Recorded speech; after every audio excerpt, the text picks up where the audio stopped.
Episode shoot में दिखते हैं शेन और लाओ के बीच में एक प्रैक्टिस फाइट होने वाली है। वो दोनों एक दूसरे को घूर रहे हैं। ये देखकर सिया कहती है, सीनियर ब्रदर ये दोनों फाइट शुरू क्यों नहीं कर रहे। जेंगटियन कहता है, ये दोनों की दोनों स्ट्रेटेजी बना रहे हैं, जैसी स्ट्रेटेजी बन जाएगी दोनों फाइट शुरू कर देंगे। तभी लाओ शेन से कहता है, शेन तुम मेरे से यंगर हो और तुम मेरे जूनियर डिसिपल भी हो, इसलिए मैं तुम्हें पहले मौका देता हूँ, तुम मुझ पर पहले अटैक करो।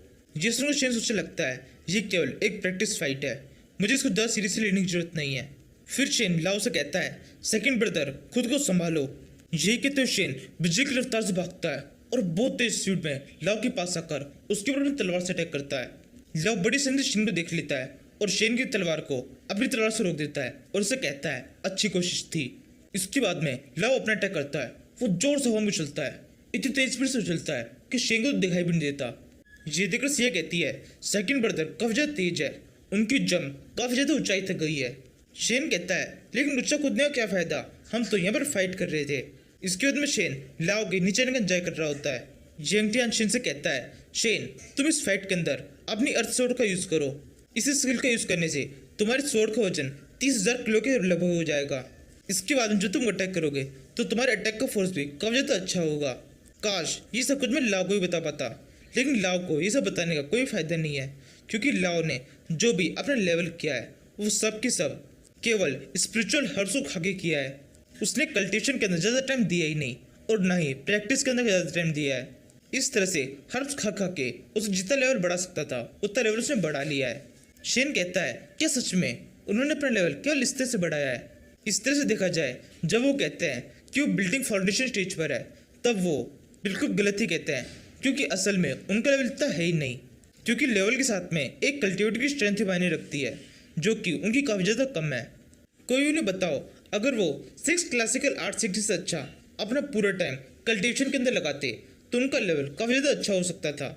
जेंगटियन कहता है, हाँ मुझे पता है, मैंने कई बार उसे कहने की कोशिश की, कई बार उसे मनाया भी, लेकिन वो कभी माना ही नहीं। अब मैं तुम्हें भी मना रहा हूँ, तुम अपना पूरा ध्यान अपनी अर्थ स्वॉर्ड के ऊपर लगाओ, जो कि काफी ज्यादा ताकतवर है। तुम कोशिश करो अपनी स्पिरिचुअल पावर को यूज करके इस अर्थ स्वॉर्ड के साथ में तुम कम्युनिकेट कर सको। उसके बाद में तुम्हारी पावर काफी ज्यादा बढ़ जाएगी। तब तुम न केवल अपनी स्वॉर्ड को यूज कर पाओगे, बल्कि अपने स्वॉर्ड को फील भी कर पाओगे। शेन इसके लिए हमेशा रिला देता है और फिर सोचने लगता है, मुझे याद है मेरी पिछली लाइफ के अंदर मैं स्वॉर्ड टेक्निक सीखने के लिए कुछ ज़्यादा ही ऑब्सेस्ड हो गया था। मैंने अपनी लाइफ के 6-7 साल केवल स्वॉर्ड टेक्निक को सीखने के लिए बिता दिए थे, लेकिन जब असल में इन सोर्स की टेक्निक की सीखने की जरूरत थी तब मुझे पता चला इनकी जरूरत उतनी ज़्यादा नहीं है। मेरे एक मास्टर था जिसका नाम था मास्टर ऑफ सोरो। उन्होंने फाइट के अंदर कभी भी किसी सोर्ड का यूज़ नहीं किया, वो हमेशा एक स्पेल का यूज़ करते थे। वो बात अलग है, उनके और मास्टर्स ने बहुत बार अटैक किया, लेकिन जब वो अटैक करते थे तब एक ही अटैक के अंदर हर एक मास्टर मारा जाता था। उनके अटैकिंग स्पेल्स काफ़ी शानदार होते थे और वहीं दूसरी तरफ मैं मेरे केवल सोर्स स्किल्स आती थी। इसी वजह से मेरे लिए उन डीमंस के साथ फाइट करना थोड़ा सा मुश्किल पड़ता था। और तभी मुझे समझ में आया, इस स्वॉर्ड टेक्निक सीखना ही सब कुछ नहीं है, इसके अलावा भी बहुत सारी चीज़ें होती है जो कि हमें करनी होती है। जिस दिन मुझे समझ में आया उस दिन के बाद से ही मैंने काफ़ी सारी नई नई स्किल्स सीखना शुरू किया और फिर धीरे धीरे काफ़ी सारी नई नई टेक्निक्स को भी सीखा। इसके बाद में शेन अपनी ट्रेनिंग शुरू कर देता है। वो अपनी तलवार चौके चला के अपनी प्रैक्टिस शुरू करता है। जेंगटियन शेन से कहता है, शेन बहुत अच्छे, इसी तरह से प्रैक्टिस करते रहो। तुम इसको इस तरह सोचो जिस तरह से लियो अपना पूरा ध्यान अपने 6 क्लासिकल आर्ट को सीखने में लगाता है, वैसे ही तुम्हें अपना पूरा ध्यान अपने सोर्ड को सीखने में लगाना है। जेंगटियन ये कह रहा होता है, तभी लियो जमीन पर गिरता है और कहता है, नहीं ये सही नहीं है, हमारे बीच में फाइट चल रही थी तो क्या हुआ, मैं कुछ सेकंड्स के लिए बाहर चला गया, लेकिन ये फाइट अभी तक खत्म नहीं हुई है, ये फाइट कंटिन्यू होगी और फिर खत्म भी होगी, और इस बार पहले अटैक मैं करूंगा। ये कहते हुए लाओ जोर से चलता है और शेन के ऊपर अपनी तलवार से अटैक कर देता है। शेन अपनी तलवार को यूज करके लाओ के उस अटैक को ब्लॉक करता है। इस टाइम पर लाओ के हाथ में जो तलवार होती है उसके ऊपर लाओ की पकड़ ठीक तरह से नहीं होती। शेन जैसे ही उस अटैक को ब्लॉक करता है, लाओ के हाथ में से उसकी तलवार छूट जाती है और उछल के दूर हो जाती है और लाओ भी जमीन पर गिर जाता है। फिर शेन लियू से कहता है, सेकंड ब्रदर क्या आप ठीक है, आपने काफ़ी अच्छा किया, आपको निराश होने की जरूरत नहीं है। जिसमें लियू उठता है और कहता है, नहीं नहीं मैं बिल्कुल भी निराश नहीं हूँ। ये कहते हुए लियू हंसने लगता है। जेंगटियन लियू से पूछता है, लियू क्या हुआ, तुम इस तरह से हंस क्यों रहे हो। लियू कहता है मैं इसलिए हंस रहा हूँ क्योंकि सब कुछ बिल्कुल बराबर से हो गया है। हमारे मास्टर के मेनली 4 डिसिपल्स है जो कि अभी यहाँ पर है। एक को आप जो कि एक बतख है, एक है सिया जो कि एक बच्ची है, और बाकी बचे मैं और शेन जो कि नॉर्मल है। इस तरह से हम चारों डिसिपल्स एक दूसरे को पूरा करते हैं और यहाँ की रेपुटेशन को मेंटेन करते हैं।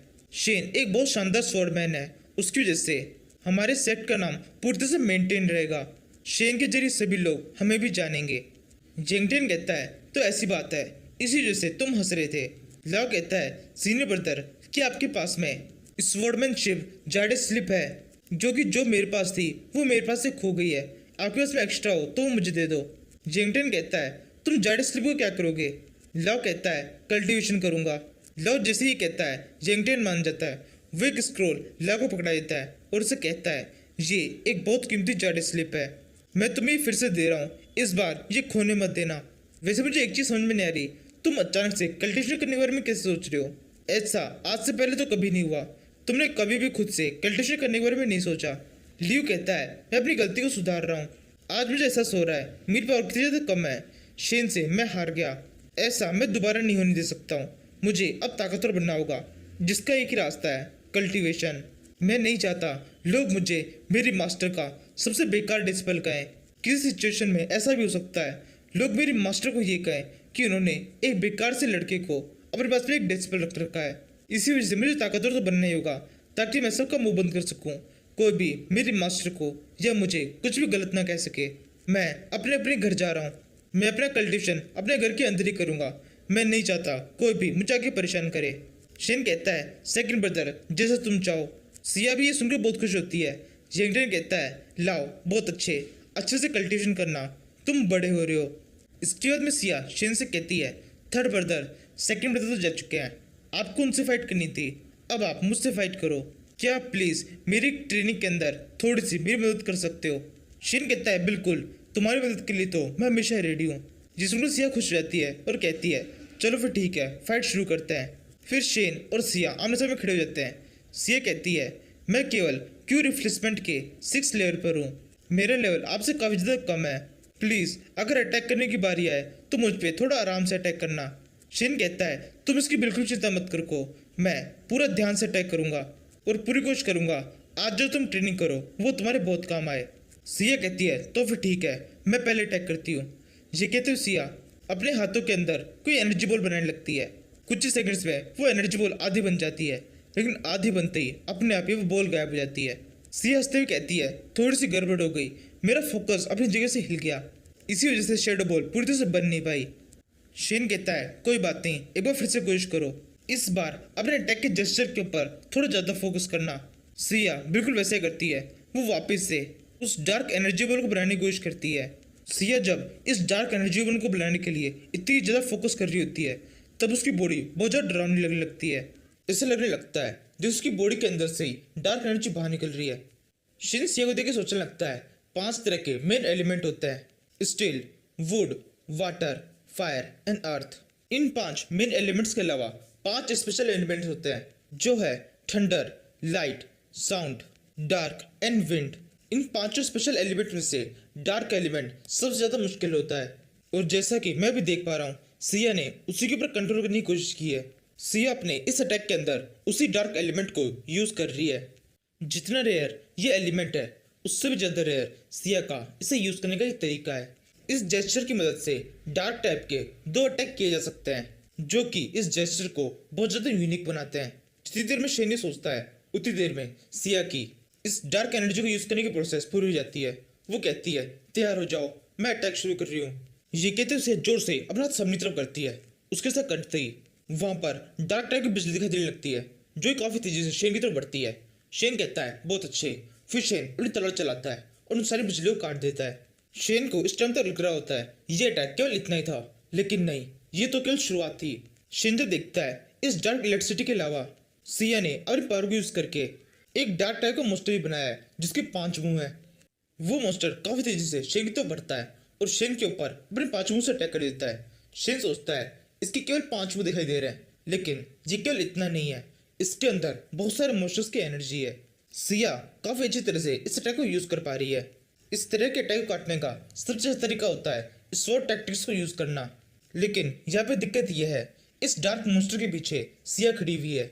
अगर मैं इस स्वॉर्ड टैक्टिक्स को यूज करूंगा तो हो सकता है उसकी पावर बहुत ज्यादा हो। इस मोन्स्टर को मारने के साथ साथ मेरे अटैक के कारण सिया को भी चोट पहुंच सकती है। इसलिए एक चीज जो कि मैं कर सकता हूँ, यहाँ से थोड़ा दूर जाकर उसके बाद में इस मोन्स्टर के ऊपर अटैक करूँ। मुझे कम से कम इस मोन्स्टर से इतना दूर जाना होगा कि मेरे अटैक का असर सिया तक ना पहुंचे। ये कहते हुए शेन वहां से भागना शुरू कर देता है। वो मोन्स्टर भी शेन का पीछा करता है। फिर थोड़ी दूर पहुंचने के बाद में शेन कहता है हाँ ये ठीक है। इसके बाद में शेन अपने अटैक को रेडी करने लगता है और जोर से लाता है वाटर स्ट्रीम स्लैश। ये कहने के बाद में शेन जोर से चलता है और उस मोन्स्टर के ऊपर अपनी तलवार से एक जोर से अटैक कर देता है। शेन के इस अटैक को देखकर सिया बहुत चौंक जाती है और सिया का वो मोन्स्टर गायब हो जाता है। फिर शेन सिया की तारीफ करने लगता है। उसे कहता है सिया बहुत अच्छे, तुम्हारा ये अटैक काफी ज्यादा अच्छा था। सिया कहती है क्या सच में? थैंक यू, आपने मेरी तारीफ की। लेकिन ये केवल एक अटैक नहीं जो कि मुझे आता है, इसके अलावा भी मुझे और भी स्किल्स आती है। शेन सिया को रोकने लगता है। उसे कहता है नहीं सिया, और अटैक करने की जरूरत नहीं है। लेकिन सिया तब तक अपने अटैक को एक्टिवेट कर चुकी होती है। सिया का ये वाला अटैक पिछले बार से ज्यादा खतरनाक होता है। पूरे एरिया में डार्क एनर्जी फैल जाती है। उस डार्क एनर्जी के बीच में काफी सारे मोन्स्टर दिखाई दे रहे होते हैं। शेन कहता है फिर से आ गए ये। नाउ एक छोटा सा ब्रेक। आप सभी को मैं एक अच्छी खबर देना चाहता हूँ। Legendary series solo leveling season 2 upload हो चुका है। इसका फर्स्ट एपिसोड तो आपने बहुत पहले देख लिया होगा और बाकी के 2 एपिसोड 2 एंड एपिसोड 3 दोनों भी अपलोड हो गए हैं। ये तीनों वीडियो आपको मिलेंगे मनाव प्राइम के बैकअप चैनल मनाव प्राइम बिगिंस पर। वीडियो की लिंक आपको इसी वीडियो के डिस्क्रिप्शन में मिल जाएगी। मैं फिर से अपनी बात को रिपीट कर रहा हूँ, ये सीरीज बहुत ज़्यादा खतरनाक है। मैं इस सीरीज को तभी कंटिन्यू करूँगा जब इसके अंदर मुझे एक शानदार सपोर्ट मिलेगा। इस सीरीज के लिए मेरा टारगेट है उस चैनल के ऊपर 2 दिन में 1000 सब्सक्राइबर्स करना, जो मुझे पूरा यकीन है आप सबके सपोर्ट से अचीव किया जा सकता है। प्लीज़ जो भी वहाँ पर सोलो लेवलिंग सीरीज को देखे वो सब के सब उस चैनल को सब्सक्राइब और उस वीडियो के कमेंट के अंदर एक अच्छा सा मैसेज कर दें, क्योंकि इस सीरीज को एक्सप्लेन करके मैं बहुत बड़ा रिस्क ले रहा हूँ। नाउ अब इसके आगे से इस एपिसोड को कंटिन्यू करते हैं। यहाँ से सीन शिफ्ट हो जाता है। हम थोड़ी देर बाद का सीन देखते हैं। शेन सिया और बाकी के सबके सब खाना खाने के लिए बैठे हुए हैं। लाव शेन से कहता है मैं अपने घर के अंदर अपना कल्टीवेशन कर रहा था, लेकिन जब मुझे याद आया मुझे तुम्हारे लिए खाना बनाना है, इसलिए मुझे अपना कल्टीवेशन बंद करना पड़ा। तुम्हारे लिए मैंने बहुत बड़ा त्याग किया है। तुम सब ही हो वो जो कि मेरे कल्टीवेशन के आड़े आ रहे हो। तुम सबके लिए खाना बनाने के चक्कर में मैं अपना कल्टीवेशन छोड़ देता हूँ। लियो की इस बात पर शेन और कोई भी कुछ भी जवाब नहीं देता। तभी वहाँ पास ही में एक लाइट जलती है। उस लाइट में से आवाज आती है। लगता है मैं बिल्कुल सही टाइम पे आई हूँ। फिर हम देखते हैं ये आवाज फ्लावर गोडेस की है। फ्लावर गोडेस वहाँ वापस आ गई है। जेंगटियन फ्लावर गोडेस से पूछता है आपका मिशन कैसा रहा? फ्लावर गोडेस कहती है हमें उस मिशन के अंदर कुछ खास करना ही नहीं था, केवल एक छोटी सी मीटिंग थी जिसमें तीनों सेंट साथ में मिलकर कुछ डिस्कस किया और बस इतना ही। इतने में मीटिंग खत्म हो गई। वैसे उस मीटिंग के अंदर हमने एक डिसीजन लिया है जो कि तुम सभी को पता होना चाहिए। एनुअल टेस्ट इस बार बहुत जल्दी होगा। लव कहता है इस बार ऐसा क्या खास हो गया? पिछले हजारों सालों से एनुअल टेस्ट होता आया है और ये कभी भी आगे पीछे नहीं किया गया। जो डेट डिसाइड की गई थी उसी डेट को हुआ है। इस बार इसे जल्दी करने का क्या कारण है? फ्लावर गोडेस कहती है क्योंकि हमें कल्टीवेटर्स की जरूरत है। ये टेस्ट एक तरीका है कल्टीवेटर्स को इकट्ठा करने का। जैसा कि सबको पता है डीमंस, कल्टीवेटर्स, ह्यूमंस और गॉड्स इन सभी के बीच में फाइट होती है। एक तरफ होते हैं डीमंस अकेले और दूसरी तरफ बाकी के सब। इसी वजह से हम जीतते आए हैं, लेकिन अब थोड़ा मुश्किल होता जा रहा है। डीमंस ताकतवर होते जा रहे हैं और हमारे कल्टीवेटर्स की संख्या कम होती जा रही है। इसी वजह से इस टेस्ट को थोड़ा जल्दी करने की जरूरत है ताकि इन कल्टीवेटर्स को एक जगह पर इकट्ठा करके एक ग्रुप बनाया जा सके जिसमें शानदार कल्टीवेटर्स हो और उनकी मदद से डीमंस पर अटैक किया जा सके। क्योंकि डीमंस अनलिमिटेड है, उनको अपन जितना मारते जाएंगे उतना ज़्यादा उनकी संख्या बढ़ती जाएगी। इसलिए उनको कोई ना कोई इलाज तो करना ही होगा, क्योंकि ह्यूमंस और बाकी सब के सब लिमिटेड है। लाव कहता है लेकिन हमारे पास में एक स्पेशल पावर है जो कि उनके पास में नहीं है। आप और बाकी के दोनों सेंट, किसी भी डीमन के अंदर इतनी हिम्मत नहीं है कि सेंट रेजिमेंट के ऊपर अटैक कर सके। आप तीनों सेंट मिलकर किसी भी डीमन आर्मी को खत्म कर सकते हैं। मुझे नहीं लगता जब तक तीनों सेंट है तब तक हमारे ऊपर या किसी के ऊपर भी कोई भी खतरा आ सकता है। फ्लावर गोडेस कहती है मैंने तुम्हें एक और बात नहीं बताई है, और वो बात तुम्हें कभी पता नहीं चलती अगर मैं तुम्हें नहीं बताती तो। ये सुनकर सारे डिस्पल बहुत चौंकते हुए फ्लावर गोडेस को देखने लगते हैं और पूछते हैं क्या बात है। फ्लावर गोडेस कहती है डीमंस की ताकत हमसे बहुत ज़्यादा हो चुकी है, इस टाइम पर हम पूरी तरह से हेल्पलेस है। अभी इस टाइम पर उनकी पावर इतनी पहुंच चुकी है कि वो सेंट रेजिमेंट पे अटैक कर सकते हैं और शायद से एक अच्छी टक्कर भी दे सकते हैं। ये केवल मेरी अकेले की सोच नहीं है, बाकी के दोनों सेंट भी यही सोचते हैं। डीमंस के पास में इतनी बड़ी आर्मी है कि वो अगर किसी पे भी अटैक करेंगे तो उनका बहुत बड़ा नुकसान तो हो ही जाएगा। और इस सब के अलावा मेरे पास में क्लोनिंग की पावर है, जिसकी वजह से मैंने पहले शेन की मदद की थी। मैं यहाँ पर रहती हुई कहीं पर भी अटैक कर सकती हूँ, इसमें मेरा कोई भी खतरा नहीं होगा। मेरे क्लोन किसी से भी जाके फाइट कर सकते हैं, लेकिन ये पावर बाकी के दोनों सेंट्स के पास में नहीं है। अगर उन्हें कभी फाइट करनी पड़ती है तो उन्हें खुद ही फाइट करने के लिए जाना होगा, जो कि उनके लिए काफ़ी ज़्यादा रिस्की हो सकता है। इसी वजह से बिना कुछ सोच समझे हम कुछ भी नहीं कर सकते हैं, हम ये रिस्क नहीं ले सकते। ये सुनकर शेन सोचने लगता है ये तो कुछ नया है। सेंट्स के बारे में जो इन्फॉर्मेशन मुझे अभी मिल रही है वो तो पिछली लाइफ में मेरे पास में कभी नहीं थी। फ्लावर गोडेस आगे कहती है एनुअल टेस्ट जो कि होने वाला है, उस दिन हम सबसे ताकतवर कल्टिवेटर्स को चुनेंगे और उनको एक स्पेशल सेट के अंदर भेजेंगे, जिस सेट के अंदर उनकी एक स्पेशल ट्रेनिंग होगी। और इसके बाद में वो सभी डिस्पल्स बहुत ज़्यादा ताकतवर हो जाएंगे। उस सेट के अंदर कोशिश की जाएगी उनकी कल्टिवेशन को जितना ज़्यादा हो सके उतना ज़्यादा तेज किया जाए। क्विंग शेन, सीयू, तुम दोनों भी मेरे ऑफिशियल डिस्पल बन चुके हो, इसलिए तुम दोनों ही इस बार इस एनुअल एग्जाम के अंदर पार्टिसिपेट करोगे। पूरे ट्रेडिशन के साथ में तुम्हें यहाँ से विदा किया जाएगा। उस एग्जाम के अंदर अपना बेस्ट देना। शेन और सीयू दोनों फ्लावर गोडेस की बात सुनते हैं और उन्हें हाँ कर देते हैं। तभी लियू सिया से कहता है सिया बहुत अच्छे, तुम्हें काफ़ी अच्छा मौका मिला है। उस एग्जाम के अंदर दिखा देना कि तुम कितने ज़्यादा पावरफुल हो और कितने ज़्यादा काबिल हो। वहाँ पे सब कुछ काफ़ी ज़्यादा अलग होगा, ये तुम्हारे लिए एक अच्छा एक्सपीरियंस हो सकता है। जिंगटन कहता है तो फिर ठीक है, मैं तुम दोनों की जाने की तैयारी कर देता हूँ, जो भी सामान चाहिए वो लेके आता हूँ। तुम दोनों कल ही यहाँ से निकल जाना उस एग्ज़ाम के लिए। तभी फ्लावर गोडेस कहती है चलो अभी खाना खत्म कर लेते हैं। इसके बाद वो चारों वापस से खाना खाना शुरू कर देते हैं। खाना खत्म होने के बाद में शेन अपनी ट्रेनिंग करना शुरू कर देता है। शेन अपनी नई स्किल थंडर एंड लाइटनिंग की प्रैक्टिस कर रहा है। शेन इसकी प्रैक्टिस करते सोचता है मेरी पिछली लाइफ के अंदर ये वाली स्किल कभी भी मेरे पास में नहीं थी, इसलिए इस स्किल को यूज़ करते वक्त मुझे थोड़ा सावधान रहना चाहिए और पूरी सावधानी के साथ में समझने की कोशिश करनी चाहिए इस स्किल की मदद से मैं क्या क्या कर सकता हूँ। शेन को इस तरह से प्रैक्टिस करते हुए जेंगटियान और लाओ देख रहे होते हैं। जेंगटियान शेन को देखकर लाओ से कहता है शेन की स्किल्स काफ़ी शानदार है, शेन एक शानदार स्वॉर्डमैन है। लाओ कहता है हाँ तुम बिल्कुल ठीक कह रहे हो थर्ड ब्रदर। शेन हमेशा अपनी स्वॉर्ड स्किल से मुझे चौंका देता है, लेकिन शायद केवल मुझे ही फील हो रहा है या फिर ऐसा है भी, मुझे उसके लिए एक बैड फीलिंग फील होती है। वो ये है कि इसे हमेशा देखकर मुझे ऐसा लगता है ये बहुत जल्दी में है, ये अपने कल्टिवेशन के अंदर कुछ ज़्यादा ही ध्यान देता है। इसे देखकर ऐसा लगता है ये जल्दी जल्दी ज़्यादा से ज़्यादा ताकतवर बनना चाहता है, जिसे कुछ हो जो कि इसे करना है। लॉ की बात सुनकर यंगटन कहता है हाँ मैंने पहले इस बारे में सोचा नहीं, लेकिन अब तुम कह रहे हो तो मुझे भी ऐसा लग रहा है, लेकिन फिर भी ये एक बैड फीलिंग नहीं है, ये तो काफ़ी अच्छी बात है। तभी लाओ उठता है और वहाँ जाने लगता है। यंगटन पूछता है तुम कहाँ जा रहे हो? लाओ कहता है कल्टिवेशन करने। यंगटन कहता है मुझे पता है तुम स्प्रिंग फ्लावर रेस्टोरेंट जा रहे हो और वहाँ पर जाकर तुम बिल्कुल भी कल्टिवेशन करने वाले नहीं हो, वहाँ पर तुम केवल मजे ही करोगे। लाओ थोड़ा सीरियसली कहता है नहीं मैं वहाँ पर नहीं जा रहा। यंगटन कहता है क्यों? लाओ कहता है क्योंकि अब मुझे एहसास हो चुका है मेरी जिम्मेदारियों का और मेरे फ्यूचर का। मैं नहीं चाहता कुछ ऐसा बनना जिसकी जरूरत किसी को भी ना हो। जब मैं अपने थर्ड ब्रदर को देखता हूँ तो मुझे लगता है वो जल्दी जल्दी ताकतवर बनना चाहता है। हो सकता है इस ताकतवर बनने की राह में उसे भी मेरी जरूरत पड़ जाए, किसी फाइट के अंदर वो मुझे मदद के लिए बुलाए और उस समय मैं उसकी मदद ना कर पाऊँ, ये मेरे लिए बहुत ज़्यादा बुरा होगा। मैं कम से कम इस काबिल बनना चाहता हूँ कि मेरा जूनियर जब मुझसे मदद मांगे तो मैं उसकी मदद कर पाऊँ, या फिर कम से कम मेरा जूनियर मुझे खुद की मदद करने के लायक समझे। ठीक है अब मैं चलता हूँ, अब मेरे पास बिल्कुल भी टाइम नहीं है, मेरे को जल्दी जल्दी कल्टिवेशन करना होगा। यही कहते हुए लाओ को स्किल यूज़ करता है और एकदम से वहाँ से गायब हो जाता है। चिंगटन सोचने लगता है चलो अभी काफ़ी देर नहीं हुई है, लाओ अभी भी ट्रेनिंग करेगा तो काफ़ी ज़्यादा ताकतवर हो सकता है। सही टाइम पर उसे पता चल चुका है अपनी जिम्मेदारियों का, और ये सब कुछ हुआ है शेन के कारण। इसके बाद हम शेन भी देखते हैं, शेन अभी भी अपनी स्वॉर्ड स्किल से प्रैक्टिस कर रहा है।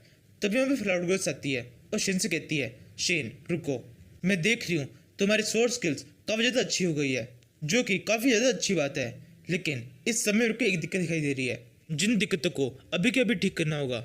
अगर उन्हें ठीक नहीं किया गया तो तुम कल्टीवेशन के गलत राह पे चले जाओगे। आओ मेरे साथ में फाइट करो, इससे तुम्हें पता पड़ेगा तुम क्या गलतियां कर रहे हो। ये सुनकर शिन सोचता है ये तो काफी अच्छी बात है, मास्टर खुद मुझे स्वॉर्ड स्किल सिखाने के लिए आई है। फिर शेन फ्लावर गोडेस से कहता है ठीक है, मैं अपना पूरा जोर लगा दूंगा। फ्लावर गोडेस कहती है मैंने अभी कहा है तुम्हारे स्वॉर्ड स्किल के अंदर काफी ज्यादा सुधार आ रहा है। अगर इस फाइट के अंदर मेरे को ये इंप्रूवमेंट फील नहीं हुआ तो तुम्हारे साथ में बहुत बुरा होगा, तुम बहुत रिग्रेट करोगे। शेन सोचने लगता है मेरी फाइट मास्टर से में हो रही है, मास्टर से फाइट में मेरे को बिल्कुल भी कमजोर दिखने की जरूरत नहीं है, मैं अपने फुल फोर्स को इस फाइट के अंदर यूज कर सकता हूँ। ये सोचते हुए शेन अपने फुल फोर्स से फ्लावर गोडेस के ऊपर अटैक कर देता है। वो बहुत तेज रफ्तार में फ्लावर गोडेस की तरफ बढ़ता है और उसके ऊपर अपनी तलवार से अटैक करता है। फ्लावर गोडेस बड़ी आसानी से अपने एक लकड़ी जैसे वेपन से शेन के अटैक को ब्लॉक करती है और फिर उसी लकड़ी से शेन के हाथ पर और फिर दूसरा अटैक शेन के सर पे करती है। शेन अटैक को डॉज करने की कोशिश करता है लेकिन डॉज कर नहीं पाता। फिर शेन चल के फ्लावर गोडेस थोड़ा दूर रह जाता है। फ्लावर गोडेस कहती है अब तुम्हें समझ में आया तुमने क्या गलतियां की। शेन कहता है मुझे 2 गड़बड़ी दिखाई थी, आपकी स्पीड बहुत ज़्यादा है और मैं फाइट के अंदर कुछ ज़्यादा उतावला हो जाता हूँ। फ्लावर गोडेस कहती है तुम्हें काफ़ी अच्छी तरह से पता चला, लेकिन इसके अलावा भी और भी कमियां हैं। जैसे कि अभी मैंने देखा तुम फुल कॉन्फिडेंस के साथ में किसी के ऊपर भी अटैक नहीं करते हो। तुम्हारा हर एक ट्रैक पूरी तरह से रूथलेस होना चाहिए, जो कि तुम्हारा नहीं होता है। इसी वजह से अपोनेंट को तुम पर अटैक करने का मौका मिल जाता है। अटैक करते वक्त पूरी तरह से कॉन्फिडेंट हुआ करो कि तुम्हें किस तरह का अटैक करना है। जब तुम अच्छी तरह सोच के अटैक करोगे तब तुम्हारा अटैक सही तरह से होगा और फुल फोर्स के साथ में होगा। एक स्वॉर्डमैन को लॉ ऑफ हेवन और लॉ ऑफ अर्थ दोनों को फॉलो करना चाहिए, जिसके हिसाब से एक फाइट के अंदर उसे अपने टैक्टिक्स और अपनी स्पीड दोनों का एक से तालमेल रखना चाहिए। अब दोबारा से कोशिश करो और दोबारा से मुझ पर अटैक करने की ट्राई करो। जिसको शेन कहता है अभी लीजिए। ये कहते हुए शेन फ्लावर गोडेस के ऊपर बहुत सारे अटैक करने लगता है। वो लगातार अपनी तलवार घुमाता जाता है और फ्लावर गोडेस के ऊपर अटैक करता जाता है। फ्लावर गोडेस इस टाइम पर कोई अटैक नहीं करती, वो केवल खुद को डिफेंड करती है और शेन से कहती है शेन ये तुम क्या कर रहे हो, अटैक करने के लिए इतने डेस्परेट मत हो। अब तुम्हारे अंदर कॉन्फिडेंस आ गया तो तुमने सोचना कम कर दिया, तुम बिना सोचे कहीं से भी अटैक कर रहे हो। अगर तुम इसी तरह से लगातार बिना सोचे समझे अटैक करते रहोगे और अपने हर एक स्लैश के अंदर एक्स्ट्रा पावर खर्च करोगे तो तुम थोड़ी देर में थक जाओगे। ये कहते हुए फ्लावर गोडेस सही मौका देखकर शेन के पीछे आती है और शेन के पैर पर अपनी लकड़ी से जोर से मारती है और उसे कहती है तुम्हें समझ में आ रही है मैं तुमसे क्या कह रही हूँ। शेन कहता है हाँ मैं समझ रहा हूँ। फिर से सोचने लगता है ये क्या हो रहा है, इनकी एज मुझसे बहुत ज़्यादा है और ये इतनी गलत जगह पर अटैक कर रही है, इस तरह से पीछे अटैक करना ये सही नहीं है। तभी फ्लावर गोडेस कहती है शेन रुको मत, लो इस अटैक से बचो। ये कहते हुए फ्लावर गोडेस अपनी लकड़ी से शेन के मुंह पर अटैक करती है। शेन इस अटैक को देख लेता है और जल्दी से अपनी तलवार की मदद से इस अटैक को ब्लॉक करने की कोशिश करता है। इस अटैक को रोकने के लिए शेन अपनी बहुत ज़्यादा फोर्स को यूज़ करता है, लेकिन शेन अब तक बहुत ज़्यादा थक चुका होता है। शेन सोचने लगता है मैं बहुत बुरी थक चुका हूँ, मैं इस अटैक को ज़्यादा देर तक ब्लॉक नहीं कर सकता। तभी फ्लावर गोडेस भी अपना थोड़ा सा फोर्स बढ़ाती है। उसके साथ करते ही वहाँ पर एक छोटा सा धमाका हो जाता है। इस धमाके की फोर्स से शेन जोर से चलता है और सीधे जाकर एक दीवार टकरा जाता है। दीवार के अंदर ही क्रैक पड़ जाते हैं। फिर फ्लावर गोडेस हंसते हुए शेन से कहती है अब तुम्हें समझ में आया तुम क्या क्या गलतियां कर रहे हो। मैंने अभी तक तो अपनी स्ट्रेंथ को ठीक तरह से यूज भी नहीं किया, इसके बावजूद भी तुम मेरे सामने इतनी बुरी तरह से हार रहे हो। शेन कहता है नहीं ये सही नहीं है, ये बिल्कुल भी सही नहीं है। फिर शेन थोड़ा सीरियस होते हुए कहता है मेरे को अब समझ में आ चुका है ये सारी टैक्टिक्स सारी स्किल्स सब के सब पूरी तरह से बेकार है। किसी अपोनेंट से फाइट करने के लिए हजारों टैक्टिक्स और स्किल सीखने की कोई भी जरूरत नहीं है, केवल एक स्किल किसी भी अपोनेंट को मारने के लिए काफ़ी है। मास्टर आप क्या समझाने की कोशिश कर रही थी वो मुझे अब समझ में आने लगा है। ये कहते हुए शेन अपने को स्किल यूज करने लगता है। शेन के आसपास में काफी सारी तलवारें दिखाई देती है। इसके बाद में शेन अपने फुल फोर्स से फ्लावर गोडेस के ऊपर अटैक करता है। फ्लावर गोडेस अपनी लकड़ी का यूज करके शेन के इस अटैक को रोकती है। शेन का इतना पावरफुल अटैक भी फ्लावर गोडेस के लिए काफ़ी नहीं होता। फ्लावर गोडेस अपनी जगह से हिलती भी नहीं है और शेन के अटैक को ब्लॉक कर लेती है और शेन से कहती है शेन बहुत अच्छे, तुम्हारा ये वाला अटैक काफ़ी ज़्यादा अच्छा था। शेन कहता है नहीं अभी ये अटैक पूरा नहीं हुआ। ये कहते हुए शेन अपनी तलवार के ऊपर थोड़ा सा प्रेशर लगाता है और सही तरह से अपनी स्किल यूज करता है। शेन के ऐसा करने से फ्लावर गोडेस के हाथ में जो लकड़ी की स्टिक होती है वो टूट जाती है। ये देखकर तो फ्लावर गोडेस भी चौंक जाती है। वो सोचने लगती है बहुत अच्छे, इस लड़के शेन के अंदर बहुत ज़्यादा स्टेमिना है, अपनी इतनी स्ट्रेंथ यूज करने के बाद भी ये अभी भी अटैक कर पा रहा है। फिर फ्लावर गोडेस शेन से कहती है, शेन वेल डन, तुम्हारी स्वॉर्ड स्किल्स देखकर मैं बहुत ज़्यादा खुश हुई। अगर तुम इसी तरह से सही तरह से कल्टिवेशन करते रहोगे तो थोड़े टाइम में एक इमोर्टल स्वॉर्डमैन बन जाओगे। लेकिन तुम्हें उसके बाद में भी रुकना नहीं है, उसके बाद में तुम और ट्रेनिंग करते रहना, और फिर ऐसा भी हो सकता है तुम एक दिन एक सेंट बन जाओ। ये सुनकर शेन हाथ जोड़कर फ्लावर गोडेस से थैंक यू कहता है। फ्लावर गोडेस कहती है, बस देखते जाओ, मैं तुम्हें इतना ताकतवर बनाऊंगी, इतने सारे स्किल सिखाऊंगी कि तुम इस पूरे वर्ल्ड के सबसे शानदार स्वॉर्डमैन बन जाओगे। ये कहते हुए फ्लावर गोडेस वहाँ से गायब हो जाती है। इसके बाद में शेन को एक स्क्रीन शो होती है जिसके ऊपर लिखा हुआ है, पिछली लाइफ के अंदर तुम्हें जितनी भी स्वॉर्ड टैक्टिक्स आती थी वो सारी तुम्हें इस लाइफ के अंदर भी आ गई है। ये सारी टैक्टिक्स कुल मिला के 1106 है, और साथ ही इन सारी स्वॉर्ड टैक्टिक्स को सीखने के लिए तुम्हें एक भी सोल पॉइंट खर्च करने की जरूरत नहीं है। ये सारी टैक्टिक्स तुम्हें सिखाई जा रही है। ये देखकर शेन सोचने लगता है, ये तो काफी ज्यादा अच्छा हुआ, पिछली लाइफ के अंदर जितनी भी टैक्टिक्स आती थी वो सारी इस लाइफ में आ गई है, और सबसे बड़ी बात, इस सब के लिए मुझे एक भी सोल पॉइंट खर्चना नहीं पड़ा। ये सब कुछ मास्टर की गाइडेंस की वजह से हुआ है। आज मास्टर ने जो मुझे सिखाया वो मैं कभी भी इस सिस्टम की मदद से या फिर खुद से सीख नहीं सकता था। आज का ये एक्सपीरियंस बहुत ज़्यादा शानदार था। इसके बाद में हमें अगले दिन से दिखाते हैं। वो दिन आ चुका है जब शेन और सिया को उस एग्ज़ाम के लिए जाना है। शेन को दिखाई देता है सामने की तरफ काफ़ी सारा सामान रखा हुआ है जो कि वो अपने साथ में लेके जाएंगे। शेन कहता है, इतने सारे सामान की जरूरत नहीं है, हम दोनों घूमने के लिए नहीं एक एग्ज़ाम के लिए जा रहे हैं, इसलिए इतना सारा सामान ले जाने की जरूरत नहीं होगी, और वैसे भी हमें वहाँ पर भी काफ़ी सारी चीज़ें मिल जाएगी। फ्लावर गोडेस कहती है, हाँ तुम सही कह रहे हो, इतने सामान की जरूरत नहीं है, लेकिन ये बात हमारी रेपुटेशन की है। जब तुम्हारे पास में ये सारा सामान रहेगा तब तुम्हें वहाँ से कुछ लेने की जरूरत नहीं पड़ेगी, यही तुम्हारे लिए काफ़ी होगा। फिर फ्लावर गोडेस शेन को एक बुक देती है और उसे कहती है, इस बुक के अंदर काफ़ी सारी सीक्रेट स्किल्स है, वहाँ पहुँचने के बाद में एक बार इन्हें पढ़ लेना।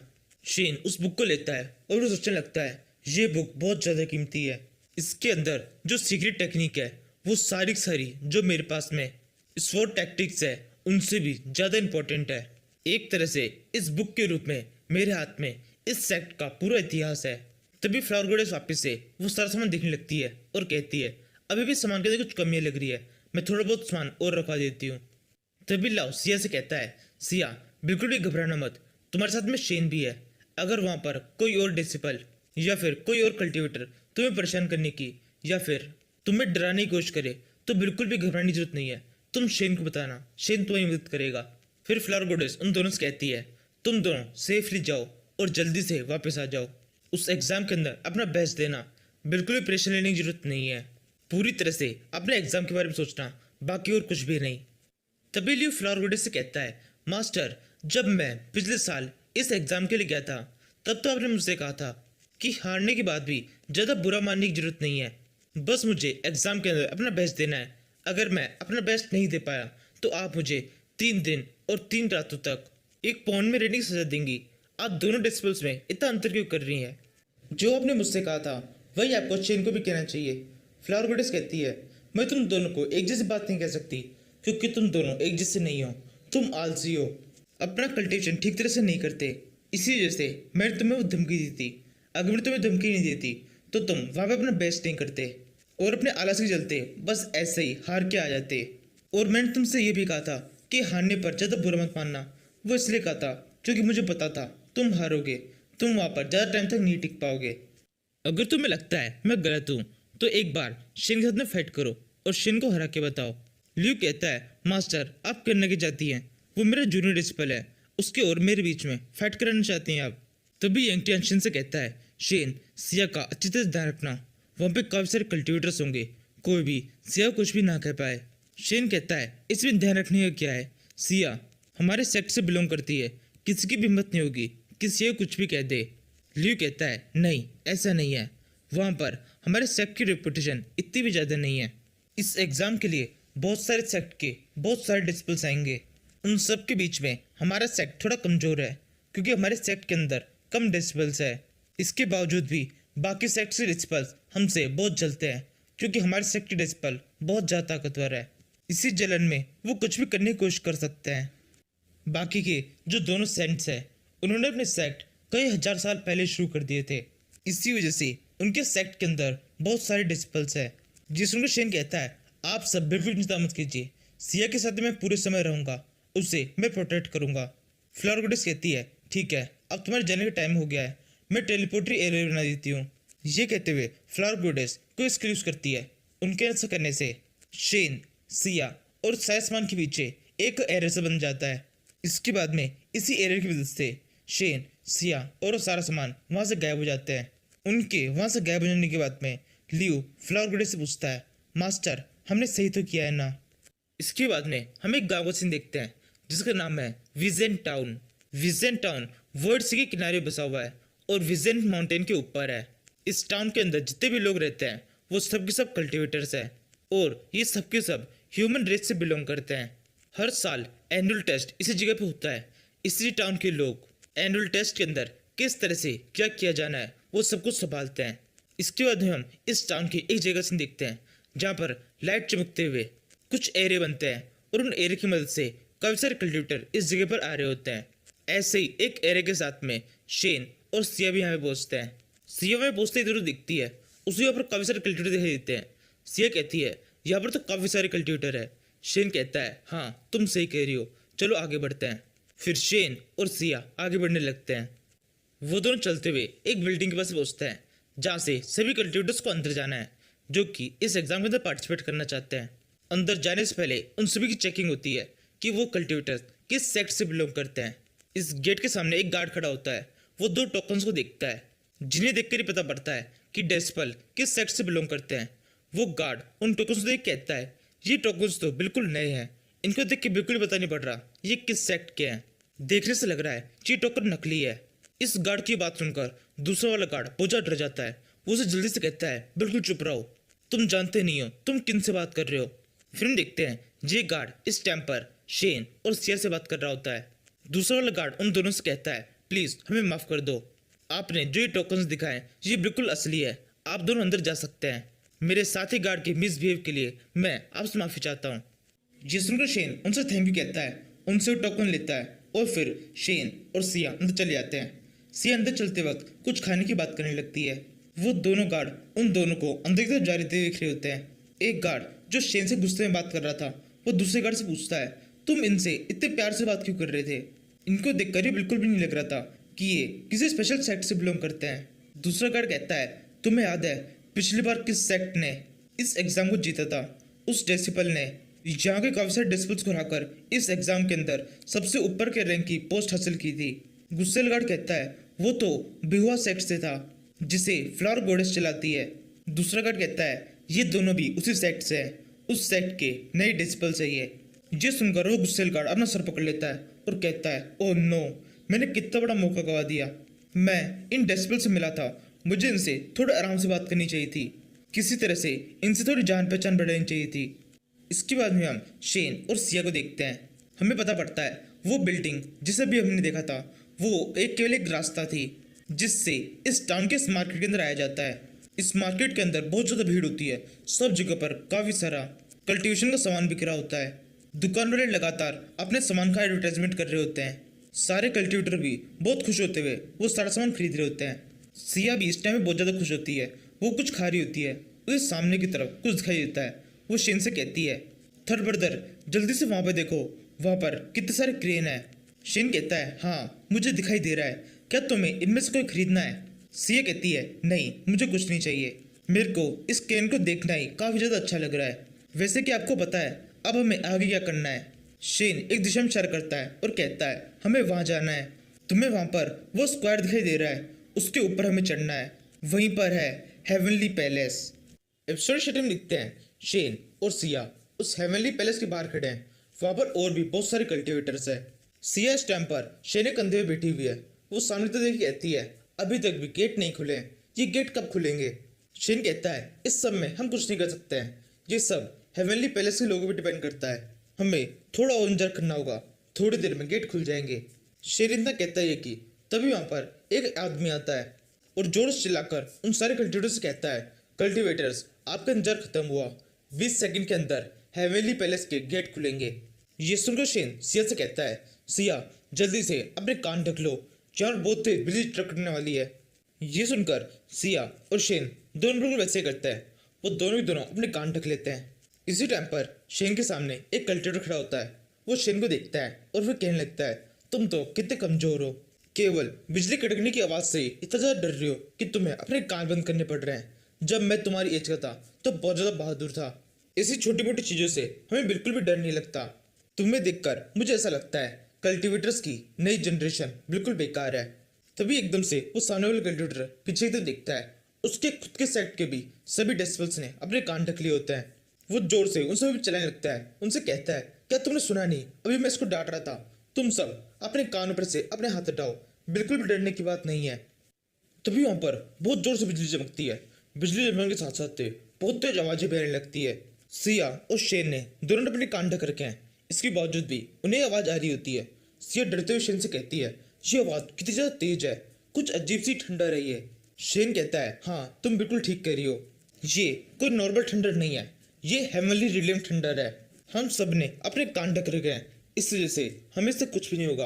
अगर कान ढके हुए नहीं होते तो इस ठंडक का इम्पैक्ट सीधे सोल पे होता है। वो कल्टिवेटर्स जिनका लेवल हेवनली रिलियम से कम है, उन सब के ऊपर ये बात बहुत ज़्यादा इम्पैक्ट डालती है। इसके बाद में हम इस कल्टिवेटर को देखते हैं जो कि सबके ऊपर चिल्ला रहा था।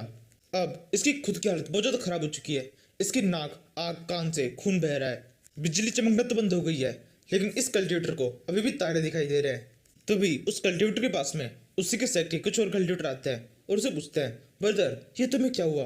तुम्हारी बॉडी में से ऐसे खून कैसे बह रहा है? वो कल्टिवेटर अपनी जिद बचाने के लिए उन सबसे कहता है, ये सब कुछ तो कुछ भी नहीं है, कल मैंने कुछ ज़्यादा ही ट्रेनिंग कर ली थी, उसी ट्रेनिंग का ये असर है, बस कुछ देर में ठीक हो जाएगा। उस कल्टिवेटर की बात सुनकर सिया जोर से हंसने लगती है और उसे कहती है, क्या मजाक कर रहे हो, ट्रेनिंग कारण है ये, हमें सब पता है ये सब क्यों हो रहा है। ये सुनकर वो कल्टिवेटर बहुत गुस्सा होता है और सिया के ऊपर चिल्लाने लगता है। उससे कहता है, तुम्हारी हिम्मत कैसे हुई मुझ पर हंसने की? तभी शेन अपनी तलवार निकाल लेता है और उसे कहता है, क्या तुम्हें कोई दिक्कत है? तुम्हारी हिम्मत कैसे हुई मेरी जूनियर सिस्टर के ऊपर इस तरह से चिल्लाने की? शुरुआत में तो वो कल्टिवेटर थोड़ा डर जाता है और फिर चिल्लाते हुए शेन पर भी गुस्सा करने लगता है। उससे कहता है, ए तुम मुझसे तमीज में बात करो, तुमने भी जिस तरह से मुझे डराने की कोशिश की है इसका मतलब मैं समझूंगा तुम मुझसे फाइट करना चाहते हो। मैं तुम्हें बता देता हूँ मैं क्यों रिफाइनिंग के 3rd लेवल पर हूँ। मुझसे फाइट करना तुम्हारे लिए बहुत महंगा पड़ सकता है। शेन कहता है, अच्छा तो तुम इस लेवल पर हो, तब तो ठीक है, भूल जाओ, मुझे अभी के लिए कुछ भी नहीं करना है। ये कहते हुए शेन सिया को उतारता है। वो कल्टिवेटर अपने सेट के कल्टिवेटर से कहता है, तुम यहाँ पे रुके क्यों? चलो यहाँ से चलते हैं, यहाँ पे कुछ भी खास नहीं है जिस वजह से हम यहाँ पे रुके, कुछ क्यों रिफाइनिंग की पिल से ले लेंगे। तभी शेन सिया से कहता है, सिया तुम्हें बिल्कुल भी घबराने की जरूरत नहीं है, तुम्हारे साथ में मैं हूँ। इस तरह से शेन सिया से बात कर रहा होता है, लेकिन उन कल्टिवेटर्स को जिन्होंने अभी शेन को और सिया को इस तरह से डराया उनको कुछ भी नहीं कहता। ये देखकर आसपास में जो बाकी कल्टिवेटर्स होते हैं वो सब भी शेन की थोड़ी बहुत बुराई करने लगते हैं। उनमें से एक कहता है, इस लड़के के अंदर तो बिल्कुल भी हिम्मत नहीं है, इन कल्टिवेटर्स ने इसको कितना कुछ कहा, इसके बावजूद भी इसने उनसे कुछ भी नहीं कहा। दूसरा कल्टिवेटर कहता है, हाँ तुम बिल्कुल ठीक कह रहे हो, ये कल्टिवेटर्स है, इनको खुद को कल्टिवेटर कहना भी नहीं चाहिए। छोटे मोटे सेक्ट से बिलोंग करने वाले कल्टिवेटर बिल्कुल ऐसे ही होते हैं। ये सुनकर सिया शेन से कहती है, ब्रदर आप इनसे फाइट क्यों नहीं करते? ये सब कल्टिवेटर्स कितना कुछ कह रहे हैं, आप एक बार में इनका मुंह बंद कर सकते हैं। अगर यहाँ पर सीनियर ब्रदर या फिर सेकंड ब्रदर होते तो वो अब तक तो फाइट शुरू भी कर चुके होते और इन सभी को बहुत बुरी तरह से पीटते थे। शेन कहता है, हाँ मुझे पता है वो ऐसा ही करते, लेकिन ऐसा करना अभी ठीक नहीं होगा। हमारा यहाँ पर आने का एक स्पेशल टारगेट है, इसे छोटे मोटे फाइट को शेन कह ही रहा होता है। तभी अचानक से वहाँ बहुत तेज लाइट चलने लगती है। ऐसा लगने लगता है जैसे आसमान के अंदर एक छेद हो गया है और वो हेवनली पैलेस उस छेद से ऊपर की तरफ है। और ये छेद एक तरह का रास्ता है जिसकी मदद से हेवनली पैलेस में जाया जा सकता है। सिया जल्दी से उस लड़की को देखती है और शिन से कहती है, 3rd ब्रदर जल्दी से वहां देखो, वहां पर क्या है? आसपास के सारे कल्टिवेटर जोर से चिल्लाने लगते हैं, ये तो हेवनली पैलेस का रास्ता है, हेवनली पैलेस ओपन हो चुका है। इसके बाद में एक सेक्टी कल्टिवेटर एक नाव के अंदर बैठ जाते हैं, वो नाव उड़ सकती है। इसी तरह से ये कल्टिवेटर उड़ते हुए उस छेद की तरफ जाने लगते हैं। इसी टाइम पर एक दूसरा सेक्ट एक बड़ी सी तलवार के ऊपर खड़ा हो जाता है और उन कल्टिवेटर के पार वजह से वो तलवार भी उड़ रही होती है। इन दोनों सेक्ट को देखते हुए बाकी के सेक्ट के कल्टिवेटर्स भी बिल्कुल ऐसे करते हैं। उन सभी के पास में अलग अलग तरह की चीजें होती है, जैसे किसी के पास में उड़ने वाला कछुआ होता है तो किसी के पास में उड़ने वाला टाइगर। इन्हीं की मदद से वो सब के सब उस रास्ते की तरफ चल पड़ते हैं।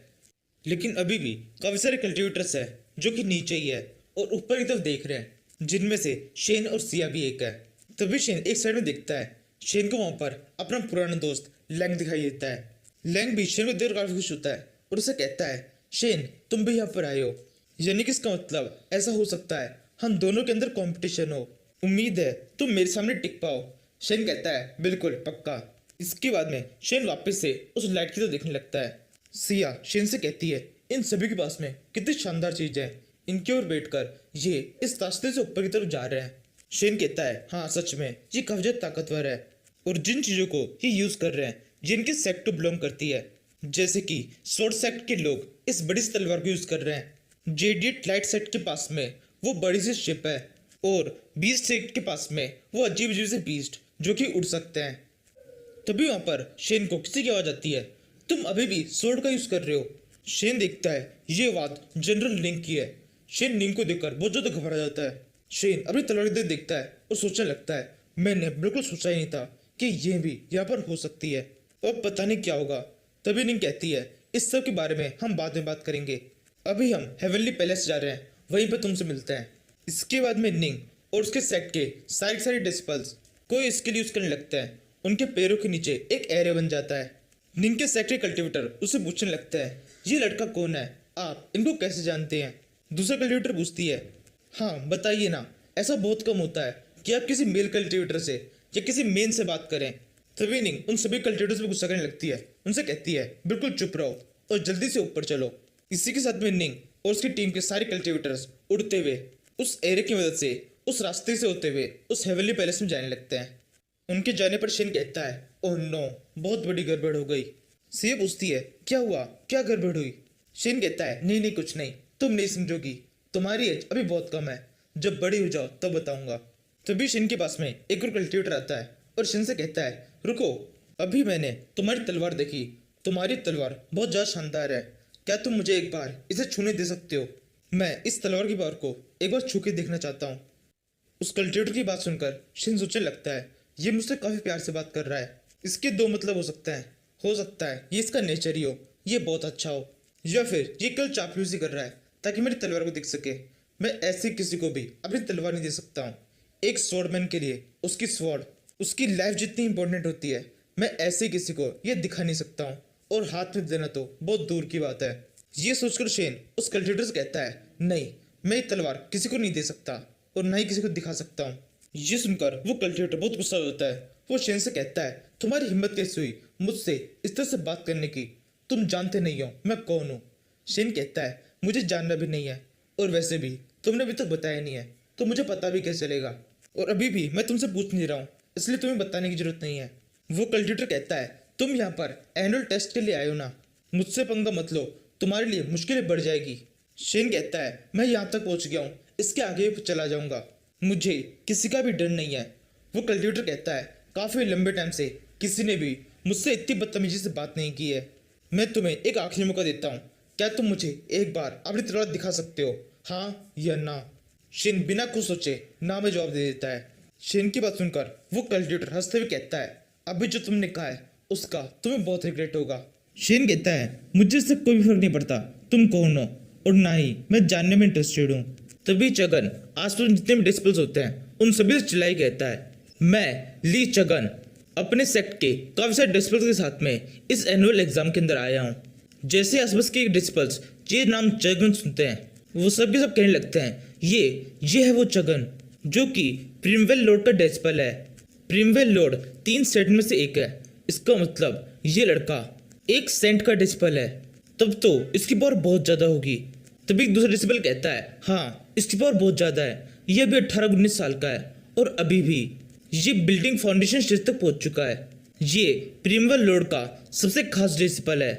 फिर चगन शेन से कहता है, तुमने सुन लिया इन सभी ने क्या कहा, यहाँ पे मौजूद सबके सब मेरा नाम जानते हैं, सबको पता है मेरी पावर कितनी है, क्या अब तुम अपनी तलवार मुझे दोगे। शेन कहता है, बिल्कुल नहीं।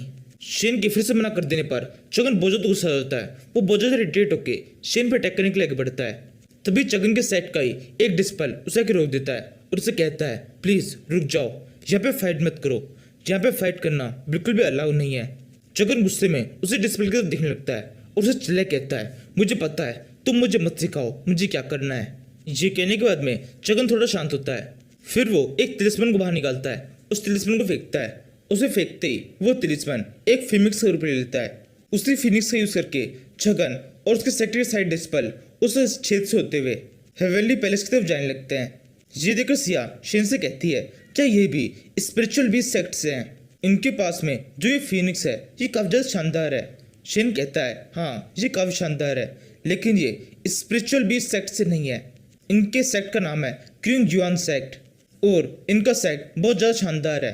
इनके पास में ऐसा स्पिरिचुअल बीस्ट होना कोई भी बड़ी बात नहीं है। सिया कहती है, वैसे दिक्कत क्या थी? आपने उसे अपनी तलवार दिखाने से मना क्यों कर दिया? आप उसे दिखा सकते थे। शेन कहता है, नहीं मैं ऐसा नहीं कर सकता था। एक कल्टीवेटर के लिए अपना वेपन किसी को इस तरह से दिखाना बिल्कुल भी सही नहीं है। एक कल्टीवेटर केवल अपने मास्टर और अपने ब्रदर्स को ही अपने वेपन देखने और छूने की परमिशन देता है। इस बात को तुम भी हमेशा याद रखना, कभी भी किसी को भी अपने वेपन्स देखने मत देना। तभी वहाँ पे कुछ और कल्टीवेटर्स आते हैं, ऊपर की तरफ देखते हैं और कहते हैं, अमित वाह। उनके ऐसा करते ही जमीन के ऊपर एक अजीब सा फूल बन जाता है। वो कल्टीवेटर्स उन फूल के ऊपर खड़े होते हैं। फूल उड़ते हुए उस छेद की तरफ जाने लगते हैं। ये देखकर शेन सिया से कहता है, इन्हें देख रही हो? इनके पास में जो ये फूल है इसका नाम है गोल्डन लोटस। ये सब के सब बुद्धिज्म सेक्ट से बिलोंग करते हैं। ये सब ग्रैंड मास्टर ऑफ सोरो के डिसिपल्स है और grand master of sorrow third saint है। सिया कहती है, थर्ड ब्रदर आप इन सभी के बारे में तो बता रहे हैं और ये सब के सब काफी तेजी से ऊपर की तरफ भी जा रहे हैं, लेकिन हम क्या करेंगे? हमारे पास तो कोई भी फ्लैंक स्किल्स नहीं है। शेन कहता है, हाँ तुम सही कह रही हो, कोई स्किल नहीं है, लेकिन मास्टर ने हमें यहाँ पर पूरी तैयारी के साथ में भेजा है। ये कहते हुए शेन एक तिलिस्मन निकालता है और उसे सिया को दिखते हुए कहता है, देखो ये एक ट्रांसफॉर्मेशन दृश्य बना है, इसी की मदद से हम ऊपर तक जाएंगे। मैं गु कुंशन बहुआ सेक्ट का एक डिसिपल एनुअल टेस्ट के लिए यहाँ पर आया हूँ। ये कहते हुए शेन उस तिलिस्मन को जोर से उछालता है। शेन ने जो भी कहा ये सब कुछ चगान में सुन रहा होता है। वो देख के सोचने लगता है, इससे कोई भी फर्क नहीं पड़ता कि तुम बहुआ सेक्ट से हो। तुम्हें देखकर तो मुझे पहले ही लग चुका था कि तुम्हारी जैसी हिम्मत किसी सेंट का डिसिपल ही कर सकता है। अब हम दोनों की दोनों सेंट डिसिपल्स हैं। अब तुमसे वो लेने में जो चीज़ मुझे चाहिए उसमें और ज़्यादा मजा आएगा। इसी समय शेन और सिया ऊपर की तरफ देख रहे होते हैं। वो किस चीज़ की नीचे आने का इंतजार कर रहे हैं। सिया कहती है, थर्ड ब्रदर ऊपर की तरफ देखो, वहाँ पे कुछ है। शेन कहता है, हाँ मैं देख रहा हूँ, कुछ हो तो रहा है। इसके बाद में कोई चीज़ बहुत तेज रफ्तार में नीचे की तरफ आने लगती है। वो चीज़ नीचे गिरती है, चारों तरफ धुआं छा जाता है।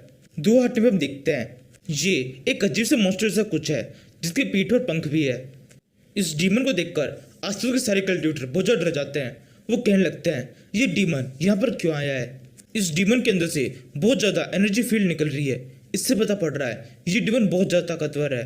तभी वो डीमन शेन से कहता है, मैं एक पिकॉक हूँ, मुझे यहाँ पर बहुआ सेक्ट के डिसिपल्स को हेवनली पैलेस तक पहुँचाने का काम मिला है।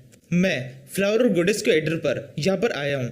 ये सुनकर चगान बहुत झुक जाता है। वो सोचने लगता है, ये सब क्या है? इनके पास में इतना ताकतवर डीमन है।